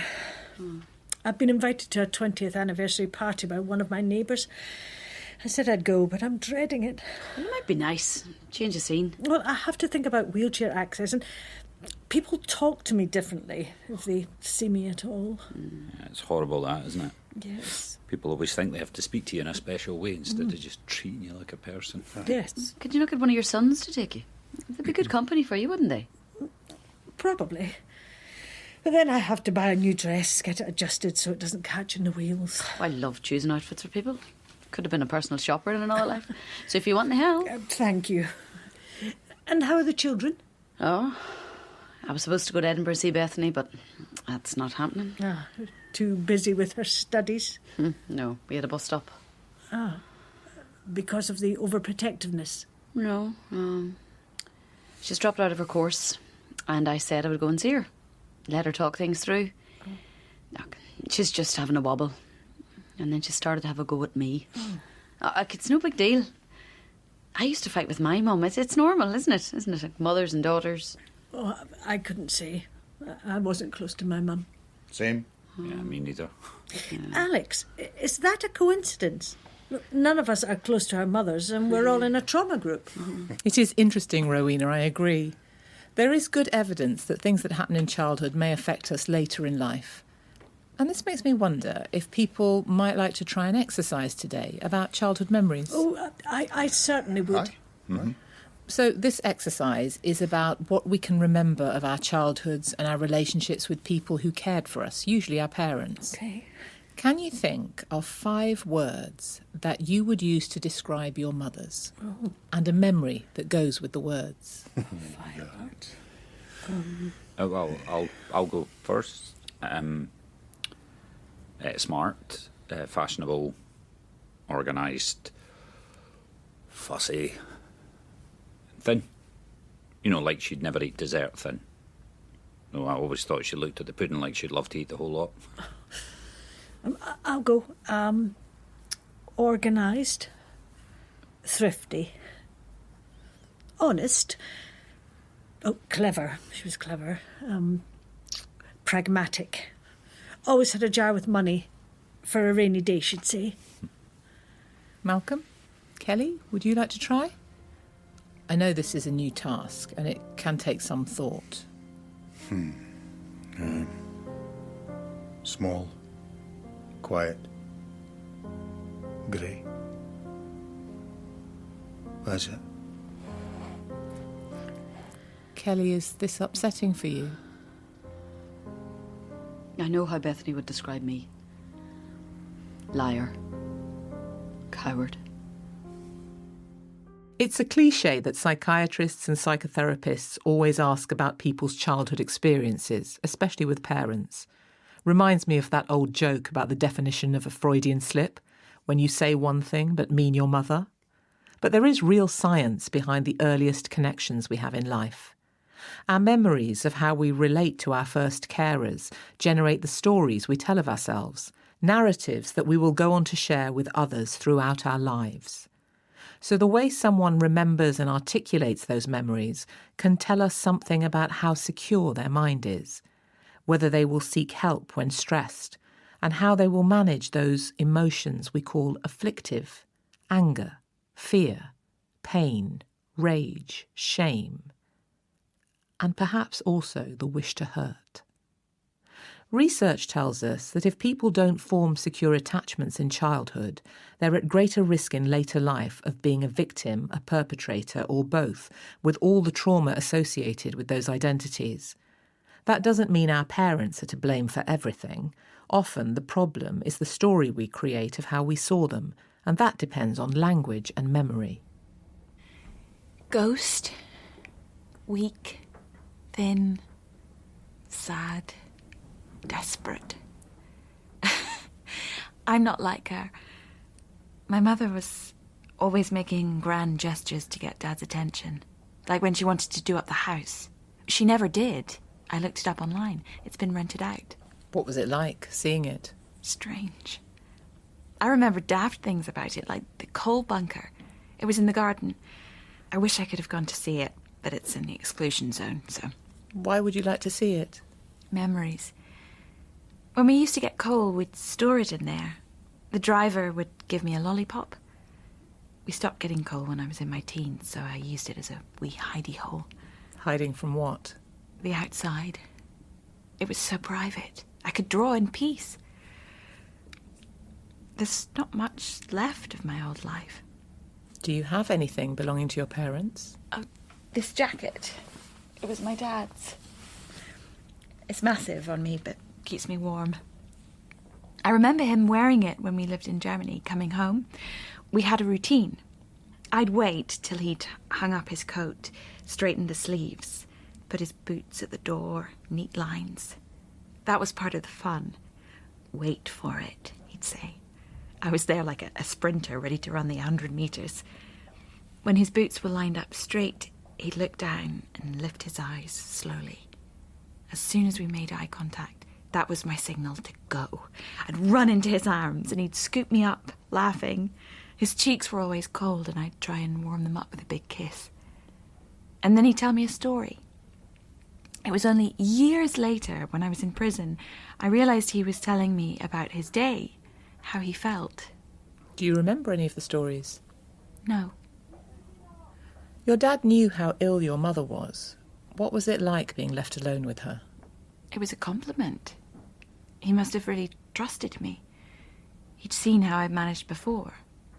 Remember the first time you came home and found your mother on the floor? How did your dad react? I think he called a medic, an ambulance, went to the hospital with my mum. Who looked after you when this happened? One of the other mums, I think. No, that's wrong. I remember being in a room, on a chair. My feet didn't reach the floor. There was a comic book and a glass of squash, and a telephone. Could be an office? Maybe. OK, so your mother tries to kill herself, your dad goes to hospital, leaving you with an adult in their office. It makes me wonder, did you have anyone to talk to? Was there anyone there to help you cope with that? No. I just got on with life. I'm quite a strong person, and it became normal. My mum was in bed a lot after that. My dad stayed at home, showed me how to look after her, how to make her a cup of tea, what numbers to call if she got ill again. Do you remember what he said about it all? No, just that we had to look after Mum. You gave me some words to describe your mother. What about your father? What memories do you have of him? Tall, broad, protective. When he hugged me, I felt I was disappearing, in a good way. Nothing could harm me. Any particular memory of him come to mind? He smelled of a lemony aftershave. He had brown eyes. We didn't talk much. When I went to high school, he stopped telling me stories because I was too old, obviously. He'd come in, straighten his jacket, line up his boots, eat his dinner alone. Sometimes he'd ask, "How's your mum been?" And I'd say fine, no matter what, because that's what he really wanted me to tell him. He had a study. It was just a room, but he would go there and shut the door. And the next time I'd see him would be the next day. But why would your daughter call you those names? Because I did lie to her. But I thought I was protecting her. I didn't think she would remember what happened. Do you feel up to talking about it now? I thought she'd forgotten. She was 5, and it was the last day of school before the summer holidays. I was walking Bethany and her friend John to school. Us mums would take turns. The kids were giddy. Their teacher was retiring, and it was her last day, and we'd bought her a present. A mug with some chocolates in it, and a hand-painted card saying, "Thank you, Mrs. Baker." We started to cross. Some teenagers pushed through us, and I let go of the children's hands to give those girls a what for, but I remember hearing this booming sound in the distance. Music from a car radio. The booming got louder, the music. I heard screaming. And somehow Bethany had dropped the present in the road and the children were going back to get it. The lights were green. Her and John in the road. And the booming's getting closer. And I'm running towards my wee girl. You know they talk about things happening in slow motion. Well, it's true. My heart's pounding. But my limbs feel heavy. And somehow I get her. I grab her dress, yank her back. I can't get both kids. And the van hits the other child. Kelly, I'm so sorry. Oh, don't pity me. I did the worst thing ever. I lied about it. Bethany kept asking me what happened to John, and I pretended he was absolutely fine. I moved her to another school. I thought that would take care of things. I wanted her to forget. But she kept asking about John. I just stopped talking about it. I saw his mum once. Oh, I think I told you last week. Standing where he would have been. I wanted to apologise to her. But I couldn't speak. And now my daughter hates me. And it's what I deserve.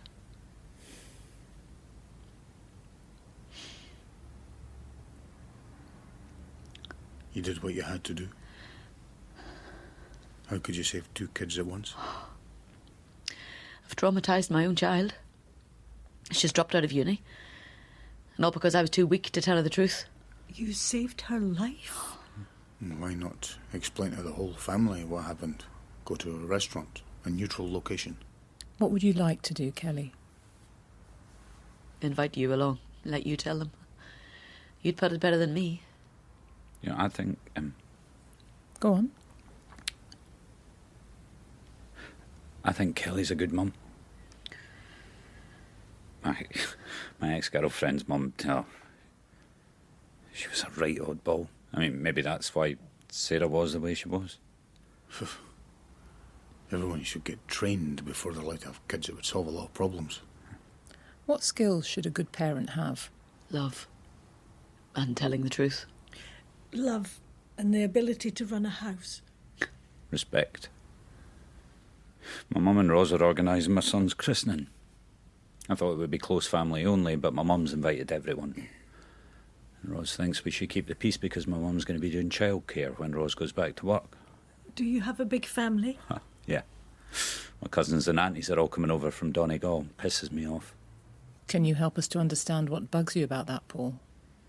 These relatives haven't seen me since the fire. They weren't arsed to come and visit me then. Why are they coming now? Just get it over and done with. Have a few jars. I've done better than that. I've cancelled it. Eh? You've cancelled your son's christening? I was on the phone to the hotel and I realised I don't want the hassle, so I cancelled it. Oh, the shit's going to hit the fan. Oh, what? Am I wrong? What about your rellies coming over from Donegal? Well, they can still have a family get-together. They can have a get-together. Where will you be? I'll do my own thing. My dad will probably be glad. Doesn't he like social things either? Not when I'm there. Look, I know it's a bit of a mess, but it's done now. What is it about you being there, Paul, that he doesn't like? Have a guess. Tell us what you think it is. It's the Burns.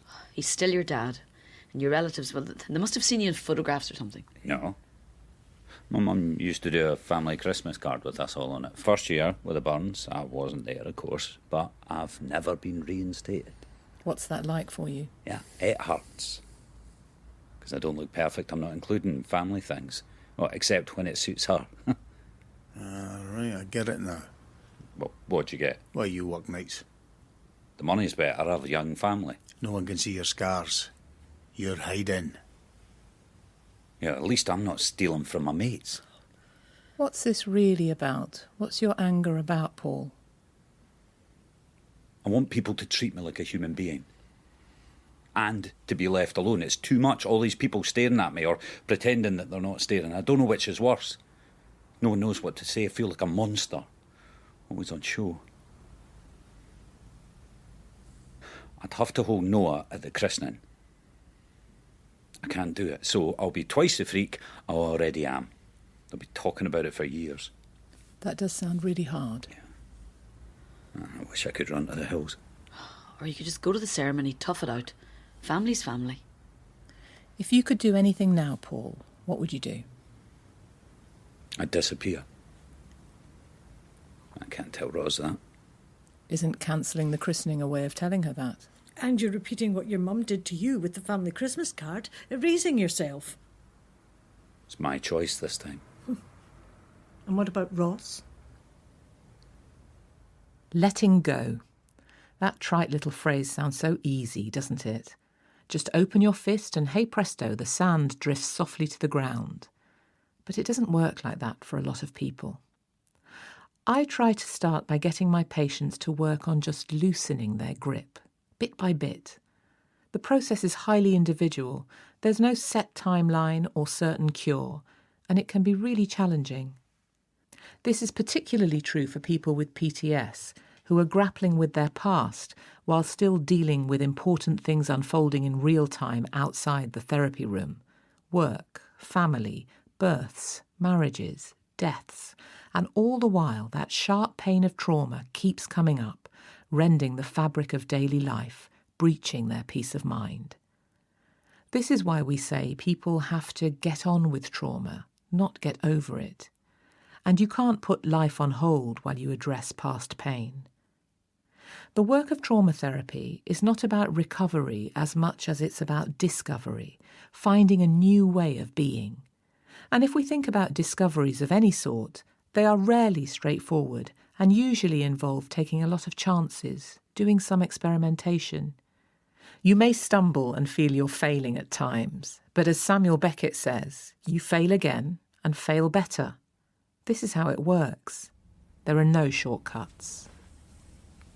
You want me to talk about Paul? Not necessarily. Be odd not to. I met him in music class. He played guitar. And you? Violin. Did you ever play together? No. I wasn't spending much time in school then. You were both 17 or so, is that right? Is that around the time your father died? Sarah? Mm-hmm. IED, Afghanistan. I came back and saw a car I didn't recognise pull up outside the house. I knew why without knowing. What did you do? I walked to the shops, got a can of cherry Coke, went down to the allotments, stayed there for a while. Then I went to the school gate and met up with Paul. And what did Paul do? I didn't tell him straight away. I wanted the fantasy that everything was still the same to last a bit longer. Also, he was excited because he'd just got an unconditional offer to study architecture at Strathclyde. He walked me back to mine. He saw the CNOs. So I told him. I thought he would put his arms around me or something. What was his response? Mumbled a bit. Put his hand in his pockets. I think he said, "That's shit." And then it got awkward, so I gave him a peck on the cheek. I went up the drive. I turned to see if he was looking back, but he was on his phone, chatting to some friend. So you had to manage your mother's distress and your own.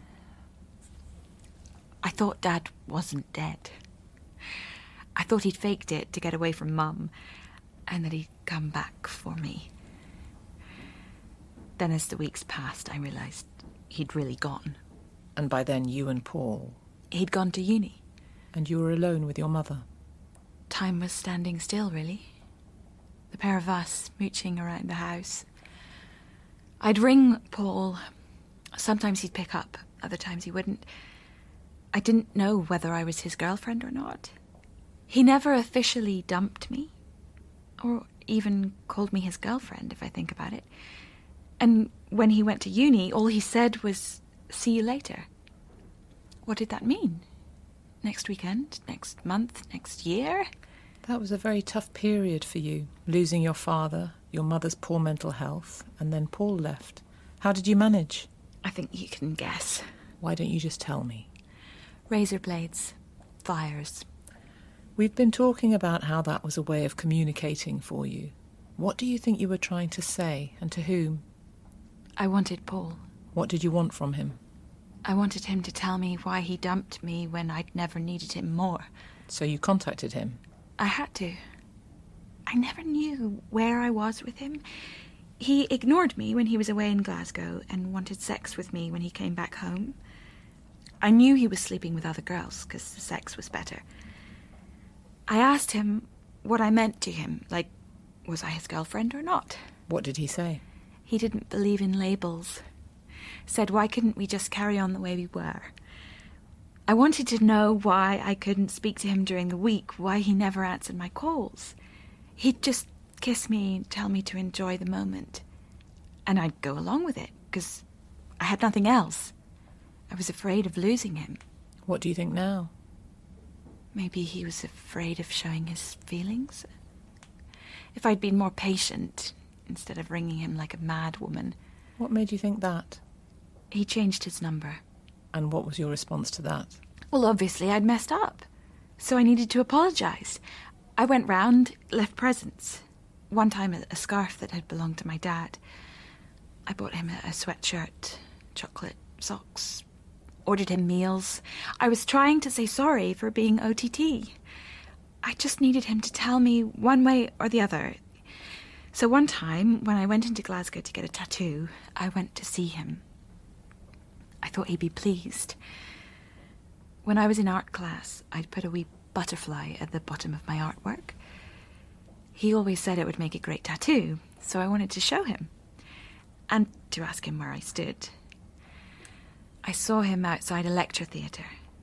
He was kissing this gorgeous girl. He saw me inside. "I'll take care of this," he said to her. And he asked me to go. So he told you the relationship was over? No, he didn't.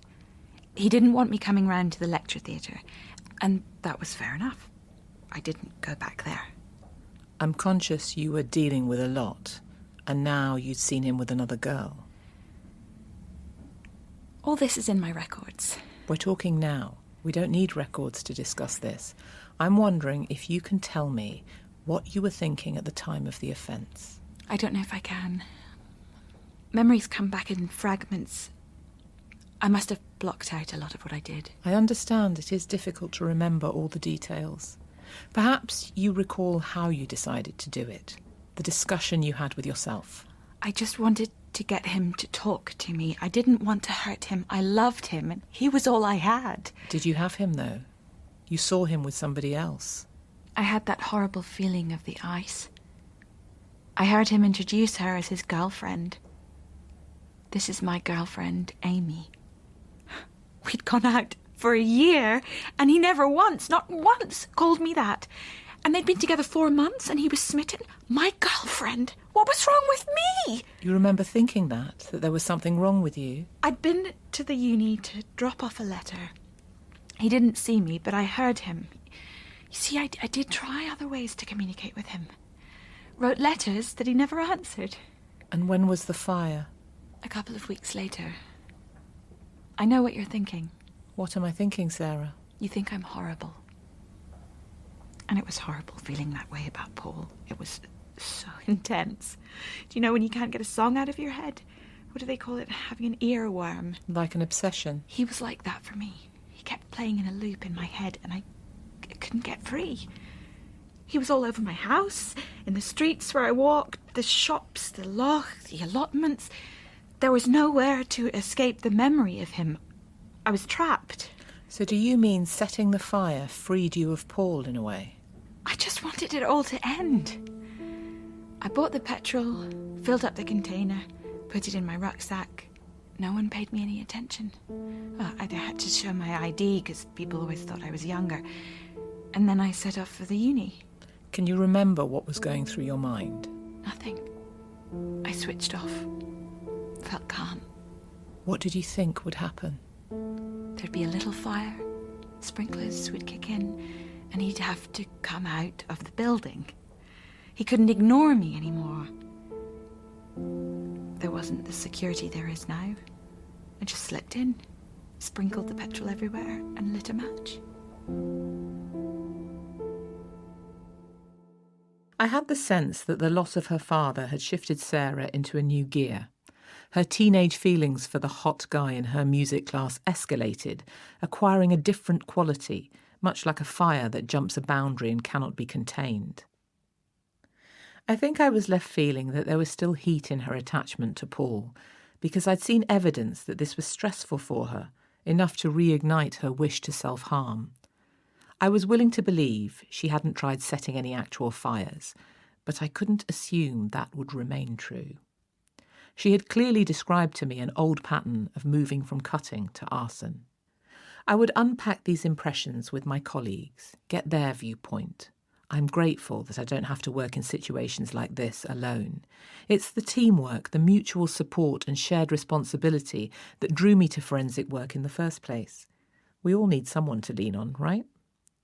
And that applied to Sarah as well. It wasn't encouraging that she kept rejecting offers of further support, but at least she'd made a new friend, and that had to be a good thing. Alexandra, look at the waistcoat he'll be wearing. Oh, isn't it cute? Oh, that's totally gorgeous. I know. I can't believe he's mine sometimes. You've got me wrapped around your little finger, haven't you? Well, I wish you and Gary could come. I'd love you both to meet Paul. Oh, I'd love to be there, but we're going down to his parents. 3-line whip, 30th wedding anniversary. 30th? What's that then? How do you mean? Silver is 25, golden is 50. What's 30? Not a clue. Gary does all that stuff. Can we do a swap? If that were my in-laws, I'd have to organise everything. Would you buy birthday cards and sort Christmas? Do you know what? I'm not going to slag him off, because normally he's really good. It's just a phase. Once he realises we're safe. Safe? Sorry. He had a stalker. What? I'm serious. A stalker? Yeah. She's been banged up for the last 10 years and now she's out. That's terrible.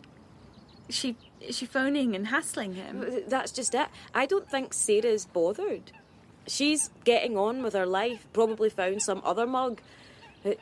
She set fire to his halls at uni because he wouldn't speak to her. God. But he got out okay? He was badly burned. His face. His skin's all lined and tight. His eye droops a bit. But he can see okay. I mean, obviously, because he's a taxi driver and he's never had an accident. Did you know he had a stalker when you met him? He told me a few months after we were going out. I think he was worried in case she started targeting me. But I don't scare easy, so I am not worried. Oh, you're beautiful, brave, you've got a gorgeous son. He's a lucky man. Behave yourself. Hey, listen, I could sketch a picture of Noah, if you wanted, as a christening gift. That would be amazing. Are you sure? I'd be delighted. We'll go for a coffee and I'll do it then. You guys deserve good things after everything you've been through. How's Paul now? Still totally traumatised. She dominates everything. Nightmare. He sees her everywhere, the mighty Sarah. Her house is like Fort Knox. I found a bloody camera in our bedroom this morning. Yeah, we had words. Yeah, I was livid. There's being protective and there's being paranoid. You don't think he'd upload anything online, do you? No one's that desperate for porn that they'd watch me, unless they're into tits leaking milk. There's a weirdo for everyone. What does he think's going on when he's out? I'll tell my mates to only call his cab. Does Paul have a card? He works the high street rank. 10 p.m. onwards. There you go. Thanks. And, are you getting enough help now with the little one? Yeah, I'm in more of a routine. I felt like a badass after giving birth, you know. If I can do that, I can do anything. So has your mother-in-law got Ava today? Yeah. Yeah, she's really good with her, and I get the time to chill with my friends. Oh, sorry, just a sec. It's the hotel where we're having the christening. I won't get my deposit back because I've cancelled. But I haven't. See, that's another thing I've got to deal with. Sorry, Alexandra, I'm going to have to call them and sort this out. Mm-hmm.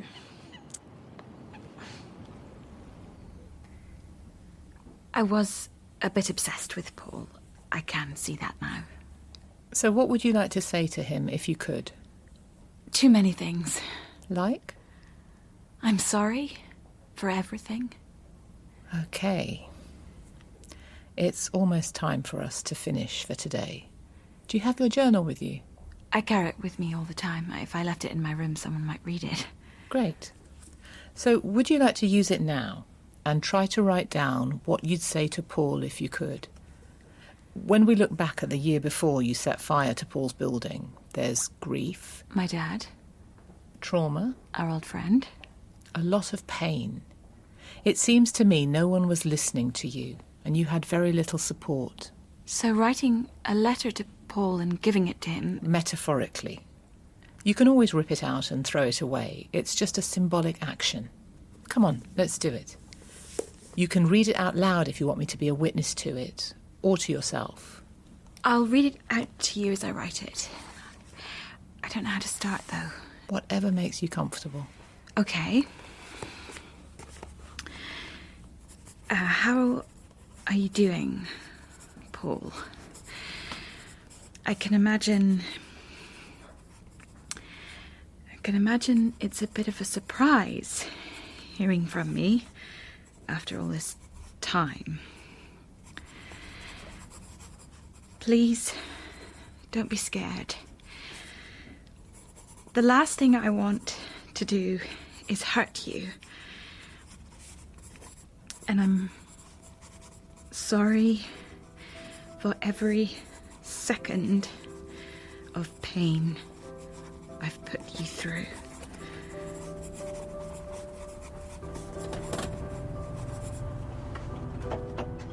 There you go. Yeah, you'll make your train, no bother. All right, cheers now. All I ever wanted was the best for you. I should have found better ways of communicating my feelings.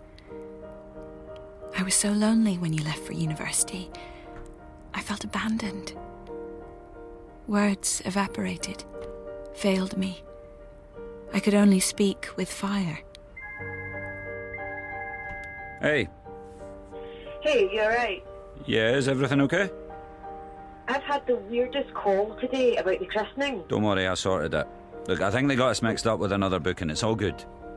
Oh, I thought I'd have to go and play Merry Hell.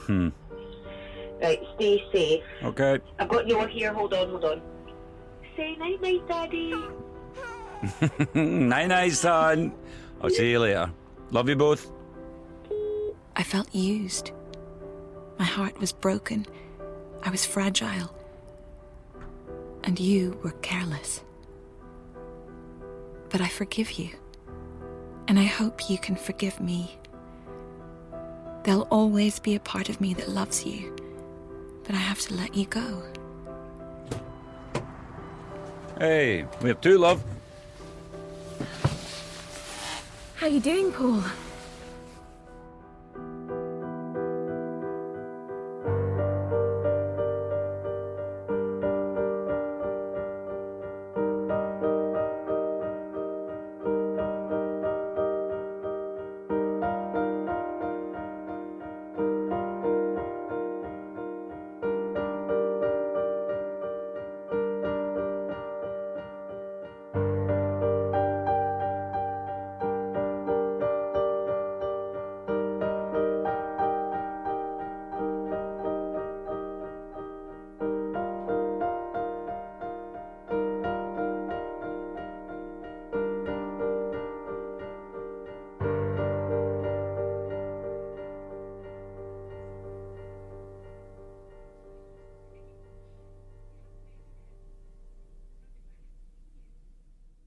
Harland, a new 5-part supernatural thriller for BBC Radio 4. Welcome to Harland, town of the future. Things happen here sometimes, especially at night. The past does not exist here. Police in Harland have appealed for the public's help with the investigation into the disappearance of local teenager Evie Bennett. It's been concreted over and forgotten. The worst of it is still to come. This is only the beginning. She's right. It wants to suck me down into the void and destroy me. And not just me, everything. I'm the only one here at night. Well, what if it comes for me next? If you really want to understand something, you have to go right to the edge. What is it? Is it something real? It's coming towards you. Sarah, it's right there in front of you. Sarah! Harland, available on BBC Sounds. BBC Sounds. Music, radio, podcasts.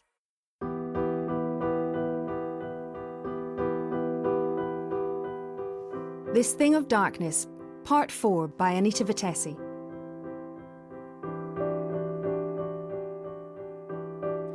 One of the reasons I like working with groups in therapy is the dynamic, the musicality of it, like a jazz ensemble. Someone starts with a solo, improvising a melody, then there's a pause, an energetic shift before others come in with their own line, creating a complex harmony.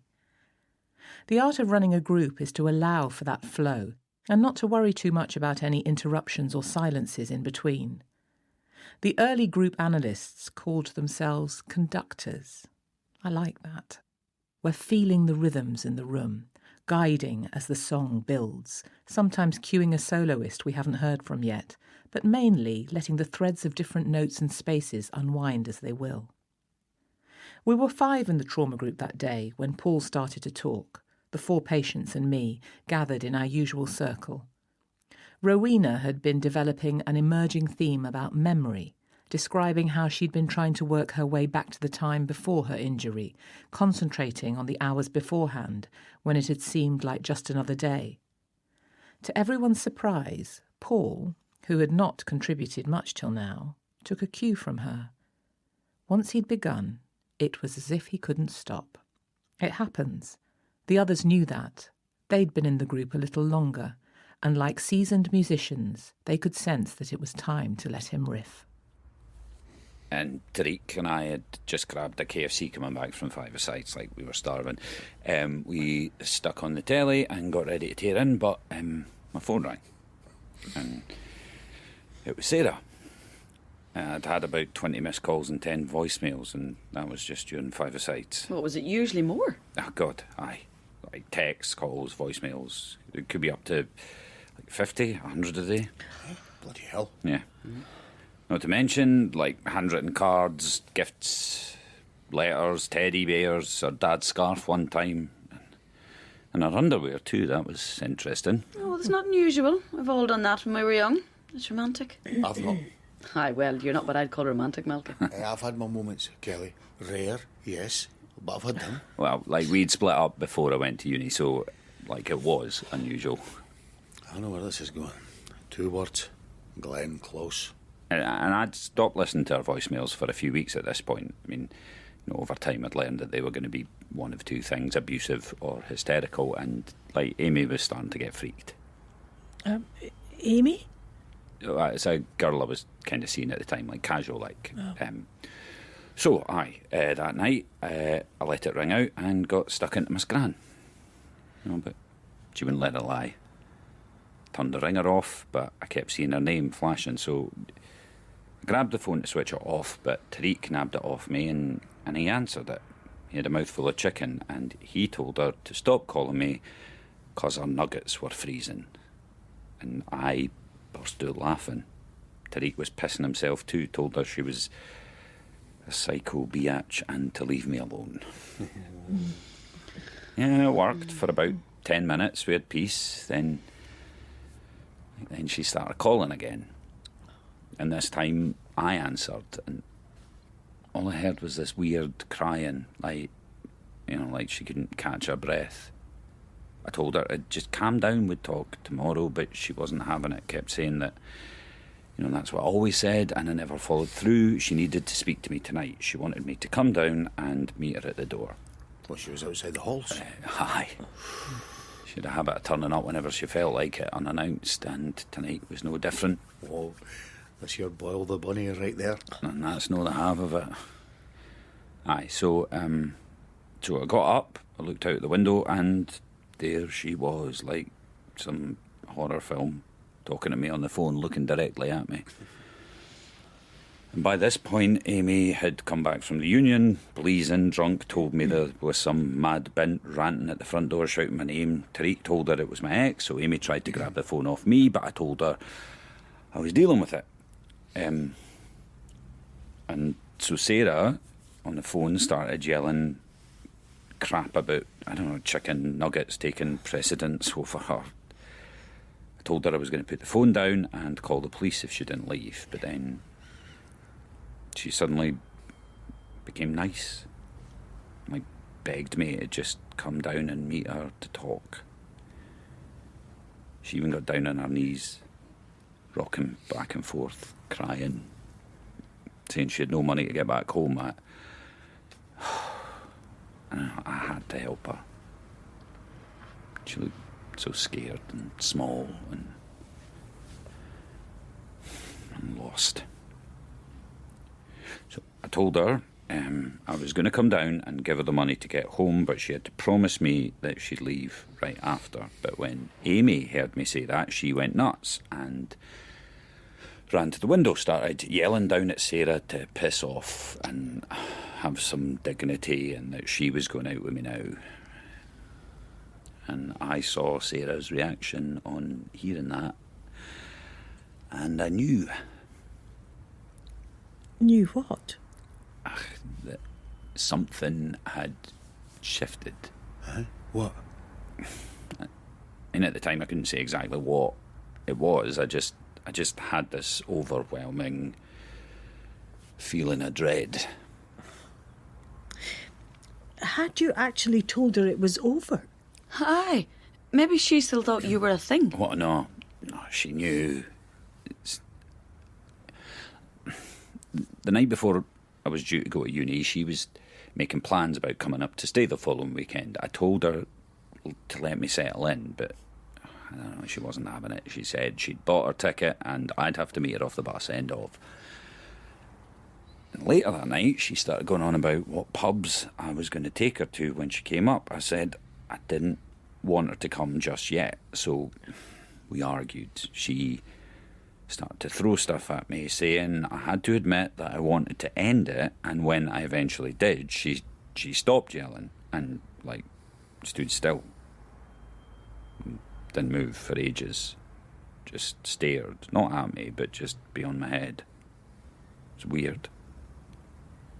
I asked her if she was okay, but she wouldn't answer.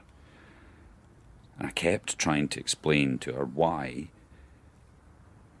I told her I loved her, like, I really loved her, but I wanted to experience new things. After about 10 minutes or so, she said to get the hell out of her house. So I did. And that night, I woke up to her chucking stones at my window. It was like 3 a.m, and she was crying, like sobbing. I was half asleep, so I let her come into my bed before my folks heard her. When I woke up the next morning, she was sitting at the edge of my bed, and I could see blood on my pillow, dotted all over the duvet. She'd taken my razor from a shelf and made cuts all over her legs. She wouldn't let me take her to the bathroom to clean her up, and I was scared she'd slash her wrist or, I don't know, try and slash me. So I told her I was sorry about wanting to finish it and that I probably just needed a break. When I said that, she faced me and smiled. She put the razor on the shelf, stuck her jeans and trainers on, and then left. That afternoon, my folks drove me to Halls. I didn't hear from her for, like, 2 weeks, I think it was. And then it started. The calls. Threats, unplanned visits, gifts, letters. It was relentless. And it got steadily worse. Romantic love doesn't have an on-off switch. Or as the old song goes, you can't start it like a car, you can't stop it with a gun. Few people make it to adulthood without some experience of heartbreak and rejection, and it's pretty common to cling to someone we love for a time after a relationship ends. But most of us won't persist in an attachment that we know the other person no longer wants. Paul was describing someone who couldn't do that, who had escalated beyond a familiar teen breakup melodrama to something more serious. When he had moved on, Sarah had been determined to let him know that this was unacceptable. She was effectively telling him, I'm completely and utterly in love with you, but what you feel or think about our relationship doesn't interest me. Although Sarah's index crime had been arson, this kind of love-hate paradox was familiar to me from treating people who had been convicted of stalking. No matter what their victim did or said, they would refuse to hear it. Their psychological deafness can be terrifying, most of all because it lingers, sometimes for years, even decades. I'd read of one victim who likened her experience of being stalked to having a debilitating virus, untreatable and chronic. Despite her declarations that she'd moved on and her apparent openness with me, I recognised the Sarah I knew in his description of her 10 years ago. I began to feel uneasy. We're trained never to ignore such responses and to pay close attention when they arise. But my experience of trauma groups taught me that the door Paul had opened for us onto his past might slam shut at any time. I had to stay present, listen for starts and stops, encourage him to keep going, and observe the group's response. I was the conductor, and the music was in full flow. So that evening, in Halls, you said it got steadily worse. Yeah. You feel up for telling us how? You okay? Oh, right. Okay. Amy bollocks said out the window and then goes into my bed. I stay up playing FIFA and the fire alarm goes off.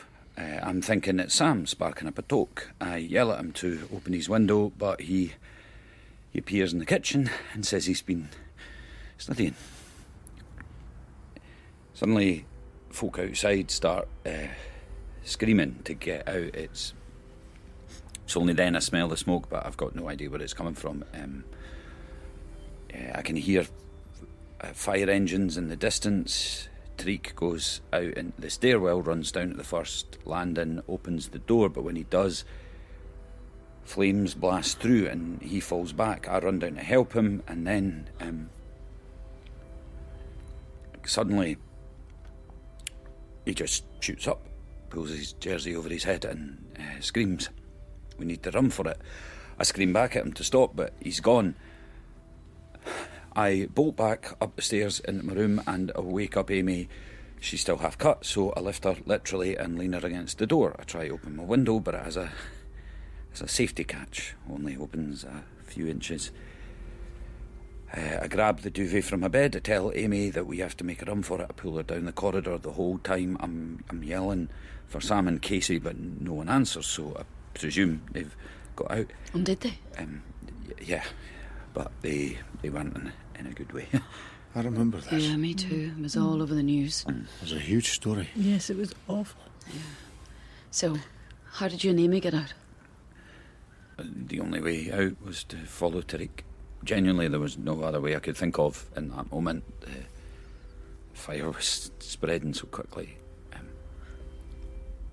put the duvet over our heads and run for it, like down the stairs, through the fire door, into the heat. And eventually we're outside. I'm not aware I'm on fire. I'm just relieved we're out on the street and we seem to be alive. The fireman screams at us to drop and roll, drop and roll, drop and roll. I don't know what he means. He shoves me hard to the ground. I wake up in hospital 3 days later and my dad's standing over me. My mum is asleep in a chair in the corner. There's a policeman outside waiting to speak to me. My dad says, only when I'm up for it. Like, up for what? I've got no idea where I am or what I'm doing in a hospital bed. I feel sick and my mouth and my chest sting, and my dad says, Sarah, she started the fire.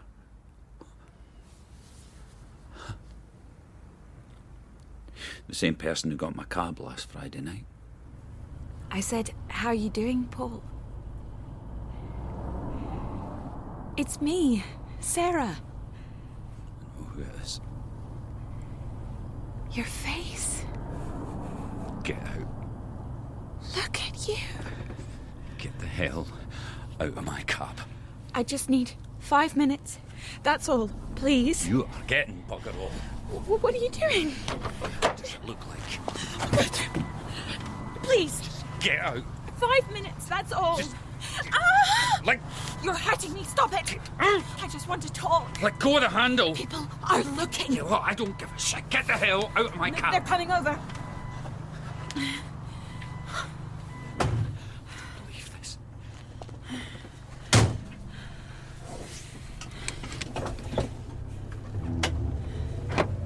Do you have to do that? Can't you leave them unlocked? It's just to get... I'll unlock them when we get to the police station. I'm not here to hurt you. I said I'm not here to hurt you. Paul? Paul? Please, I just want to talk for 5 minutes. Hey! You break that, you'll pay for it. Get back in the seat. I said get back in the bloody seat and put your seatbelt on.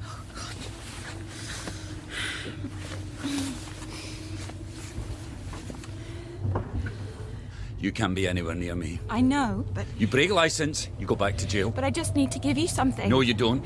I've written some things. Yeah, well, save it for the police. My psychiatrist says Yeah, I don't give a shit what he says. She says it's good to write my feelings down about you, what I did. She thinks if you read it, it'll help us move on and have closure. Closure? Yeah. Yeah, then she's a deranged issue. She's made me understand why I did what I did. Shut up. I know it doesn't make it right. Shut up. Paul! I said shut up.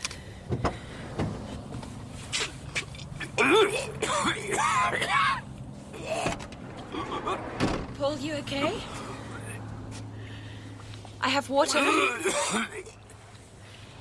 Here, take it. It's unopened. I don't want it. I'm my own. You've spilled some. Just there. Get back. I just want to give you this. And down your jacket.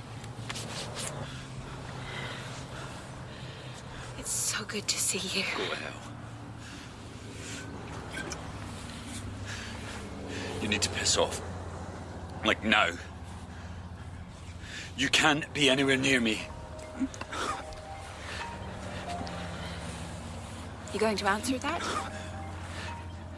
I can stand over here, give you some privacy. You know, you might be able to hoodwink your shrink, but not me. Next time, call an Uber. Wait, which way's town? Yeah, don't pretend you don't know. I've forgotten, I swear. Oh, that brings back some memories. The baby voice, the damsel in distress, needing a big brave man to help you. Well, find some other idiot. It's been 10 years. I've forgotten how to get there. Please. Yeah? Well, you never forget anything. The flyover up ahead, cross there. I'll take you to town. Over the motorway? Yeah. Good luck when negotiating that. One of the most important things I've learned as a therapist has been to hold myself in uncertainty and not leap to conclusions. I think of it as hovering in the bardo, that Buddhist idea of a place of not knowing. I've also learned that in therapy, people tell stories of themselves that they might wish had happened, as well as describing what really occurred. It can be real for them, even if it can't be true. Paul's evident emotion and the complexity of his choices had an authentic feel. If his story was true, the implications were grave. I'd have to act. I could no longer maintain a defensive wall between supporting Sarah in her rehabilitation and supporting Paul in his recovery. These were two survivors of the same disaster who were never meant to meet again, because it was just too risky for both of them. It really worried me that Sarah was willing to jeopardise her newfound freedom, which she had claimed was all important to her. In the short time I'd worked with her, I'd thought that she was serious about her rehabilitation. This news seemed to undermine that idea entirely, and I felt angry and anxious. But my feelings weren't material now. What mattered was what happened next, and how much danger Paul might be in. When she walked up the grass verge, she was so thin her body shook as trucks sped past her. I thought she was going to get blown over or sucked under their tyres. And I knew then that she was either going to kill herself or cause a pile-up, so I stuck on my hazards and crawled along next to her and yelled at her to get in the cab. I mean, she ignored me at first, but then eventually caved. She sat in the back seat and gazed out at the buildings like like nothing had happened. No hint of fear, no adrenaline rush, no after effect of having just walked up a dual carriageway. But that was her. Fearless. It was one of the things I used to love about her. I mind in school, if she wasn't interested in you or didn't take to you, she'd just pull the shutters down, even with the teachers. If she liked you, she invested in you. If she didn't, then that was it. No compromise, no negotiation, just certainty.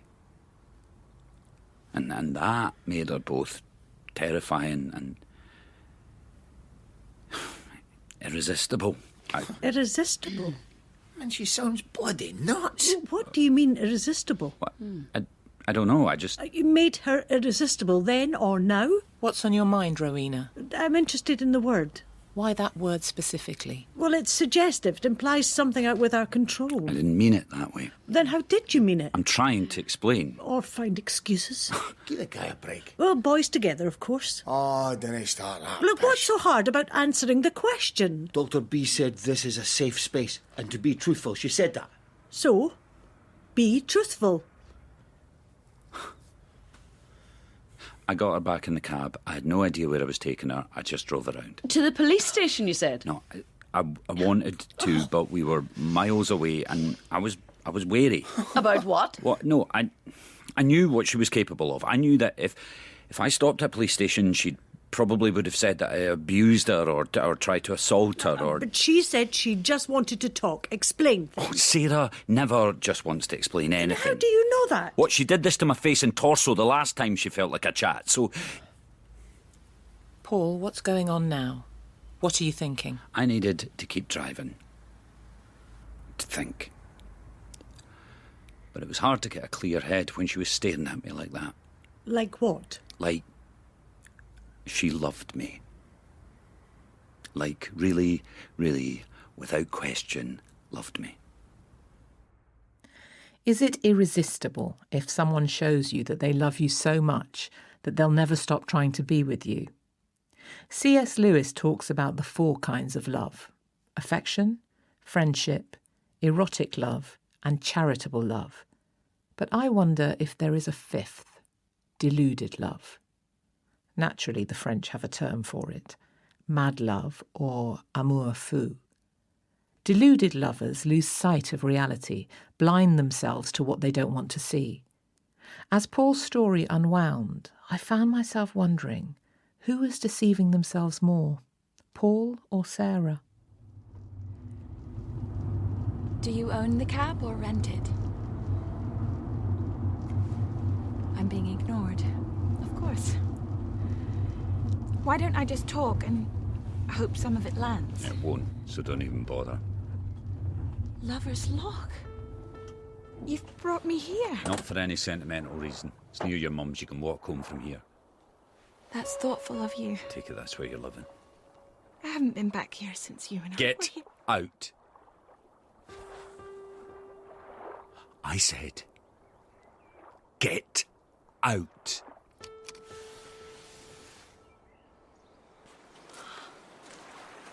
It's tiny. I always thought the island was miles away. It's just there. Look. Fancy a paddle? Old time's sake? I'm over here. You eating KFC made it twice as bad. It was like you were saying, life moves on, Sarah. Get over yourself. Do you know how rude that was? It was impossible for me to eat or move on without you. I'm not doing this. And Amy, was that her name? Telling me to have dignity. That was tough. I only wanted to set off the smoke alarms to What? get To smoke me out? to get you outside. To speak to me. I never ever wanted it to go. What, you mean this? Here? My face? My neck? My torso, induced coma, months of operations. Learning to use my hands again, my mouth, learning to speak. Years of skin grafts taken from every part of my body, making me one big walking scar.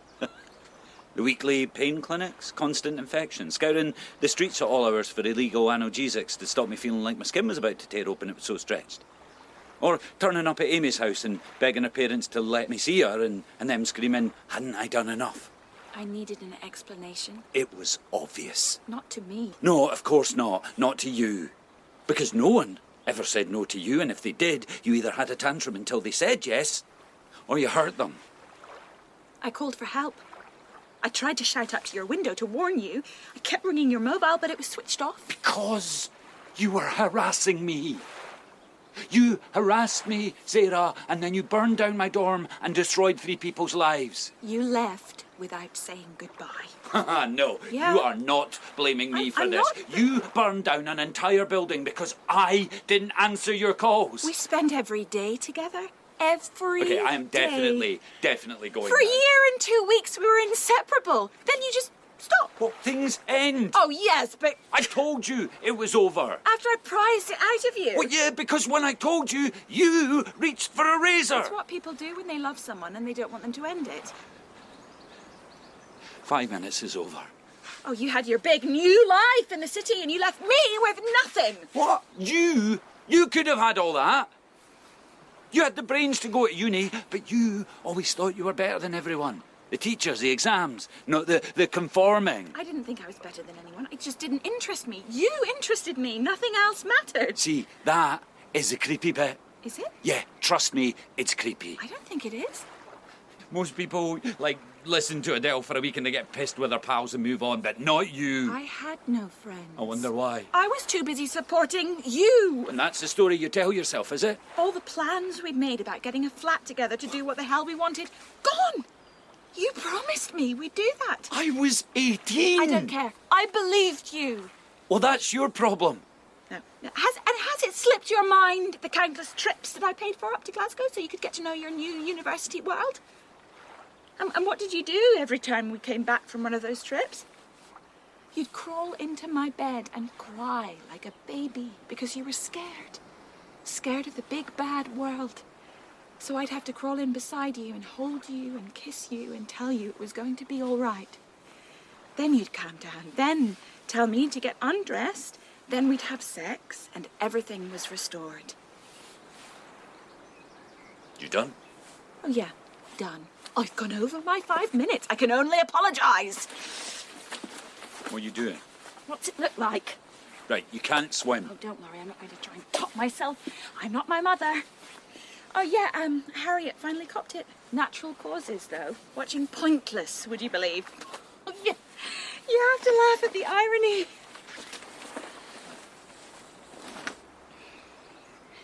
Can you unzip me? I asked if you can unzip me. Oh, fine, I'll do it myself.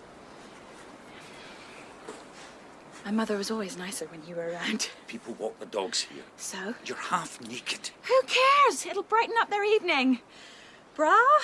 Pants? What the hell? In for a penny. Wish me luck. Ow! The water. Right, come on, it's deeper than you think. Fine. You'll go under. I'm just going to paddle. Just put some clothes on. Oh, but I might also take a dip. See how I feel. A young couple died not long ago. It's so lovely. I'm serious, Sarah, they drowned. I'm not playing this game with you. I'm not asking you to. Fine. Fine, you've been warned. Sarah? Sarah? Don't do this. Sarah!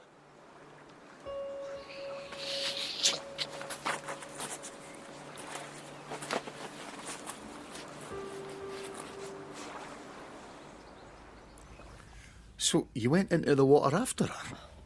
Yeah, she couldn't swim the length of her cell. A few more steps in and she'd have gone under. I got undressed and dived in. I'd have let her drown. Me too. She was at it. She wanted you to save her. No, I genuinely don't think she did. Look, Sarah doesn't fear anything. Well, that's what you like to tell yourself. Like I said, she doesn't fear anything. Did you find her? Well, it was dark, hard to see anything at first, but then I eventually saw her struggling. She was going under. Swam as hard as I could towards her. Here I was, hating what this woman had done to me, and yet I was desperate to save her. What's that about, Rowena?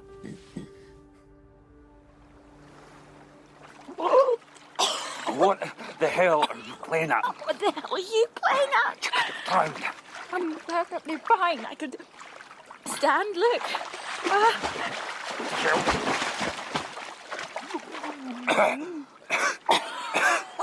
Just grab my arm.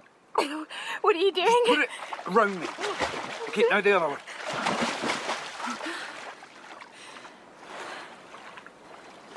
Just grip tight. I am. Slip. Just grip. I'm trying to.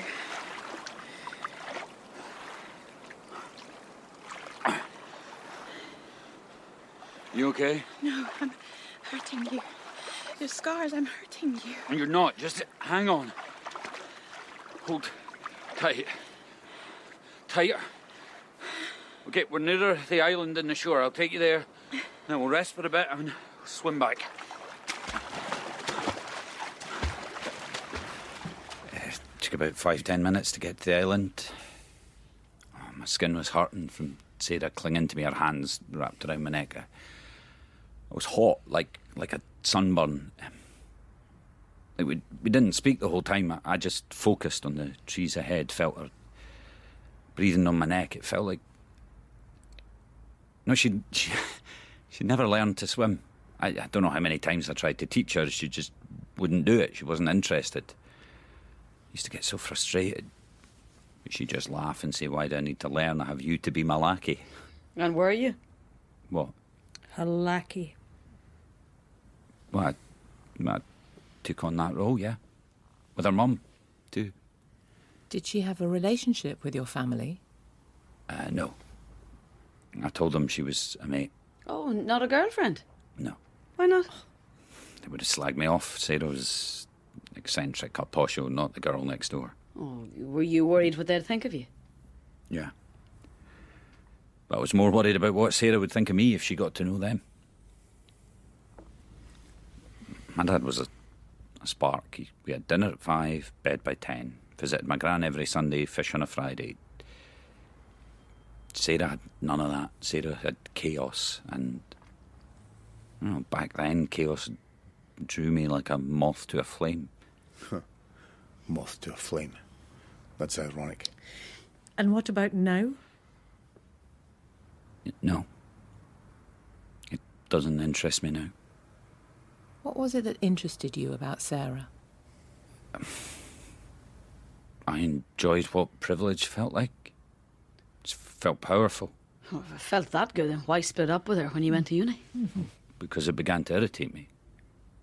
The chaos. I wanted normality. And look, I'd grown out of it, I suppose.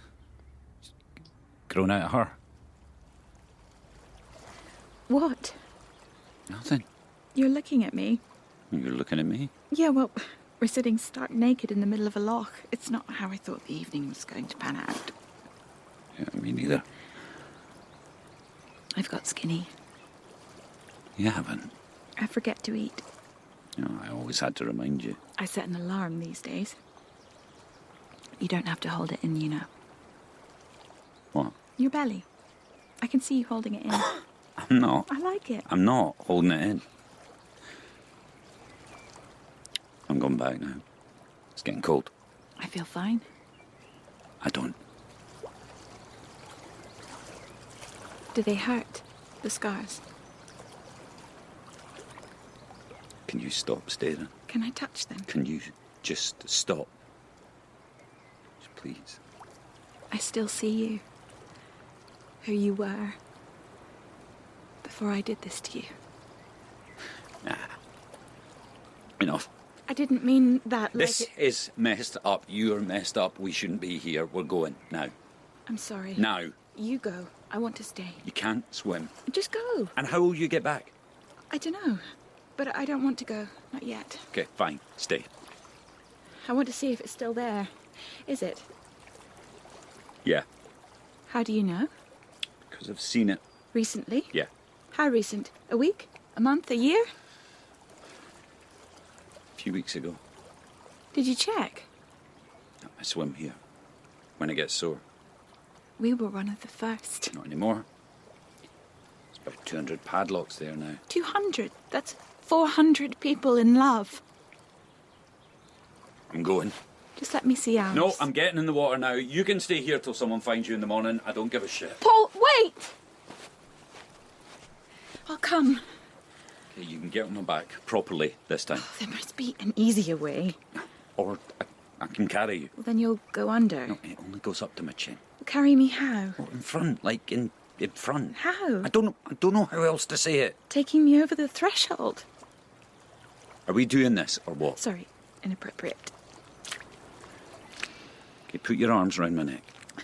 Oh, slippy. Just take my hand. Ow. Watch. I've stubbed my toe. I told you to watch. I didn't see it. Right, now put your arms around my neck. I don't want to hurt you. You're not. Okay, put your right leg up. Okay, now your left. Is that okay?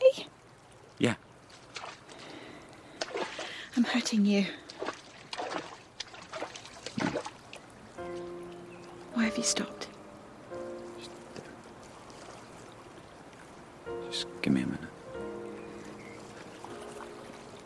Paul?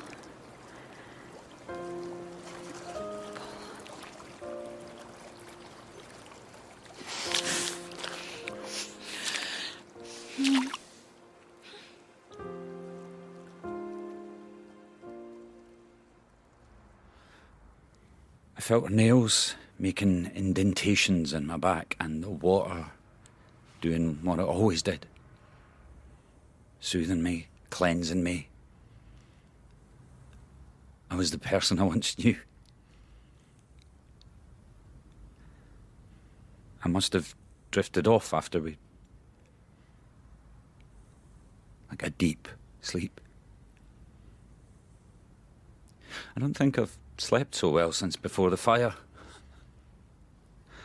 I felt at peace with her, just relaxed.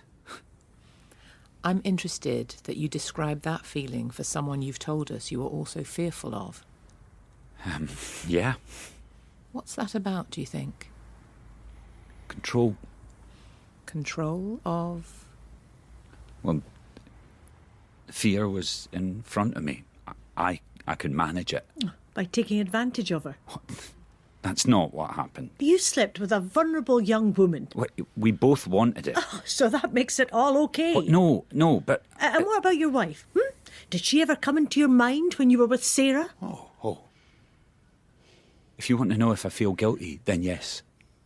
If I hate myself for doing it, then yes. That's why I'm telling you tonight. To seek absolution? Is that what we do here? Bring things for absolution?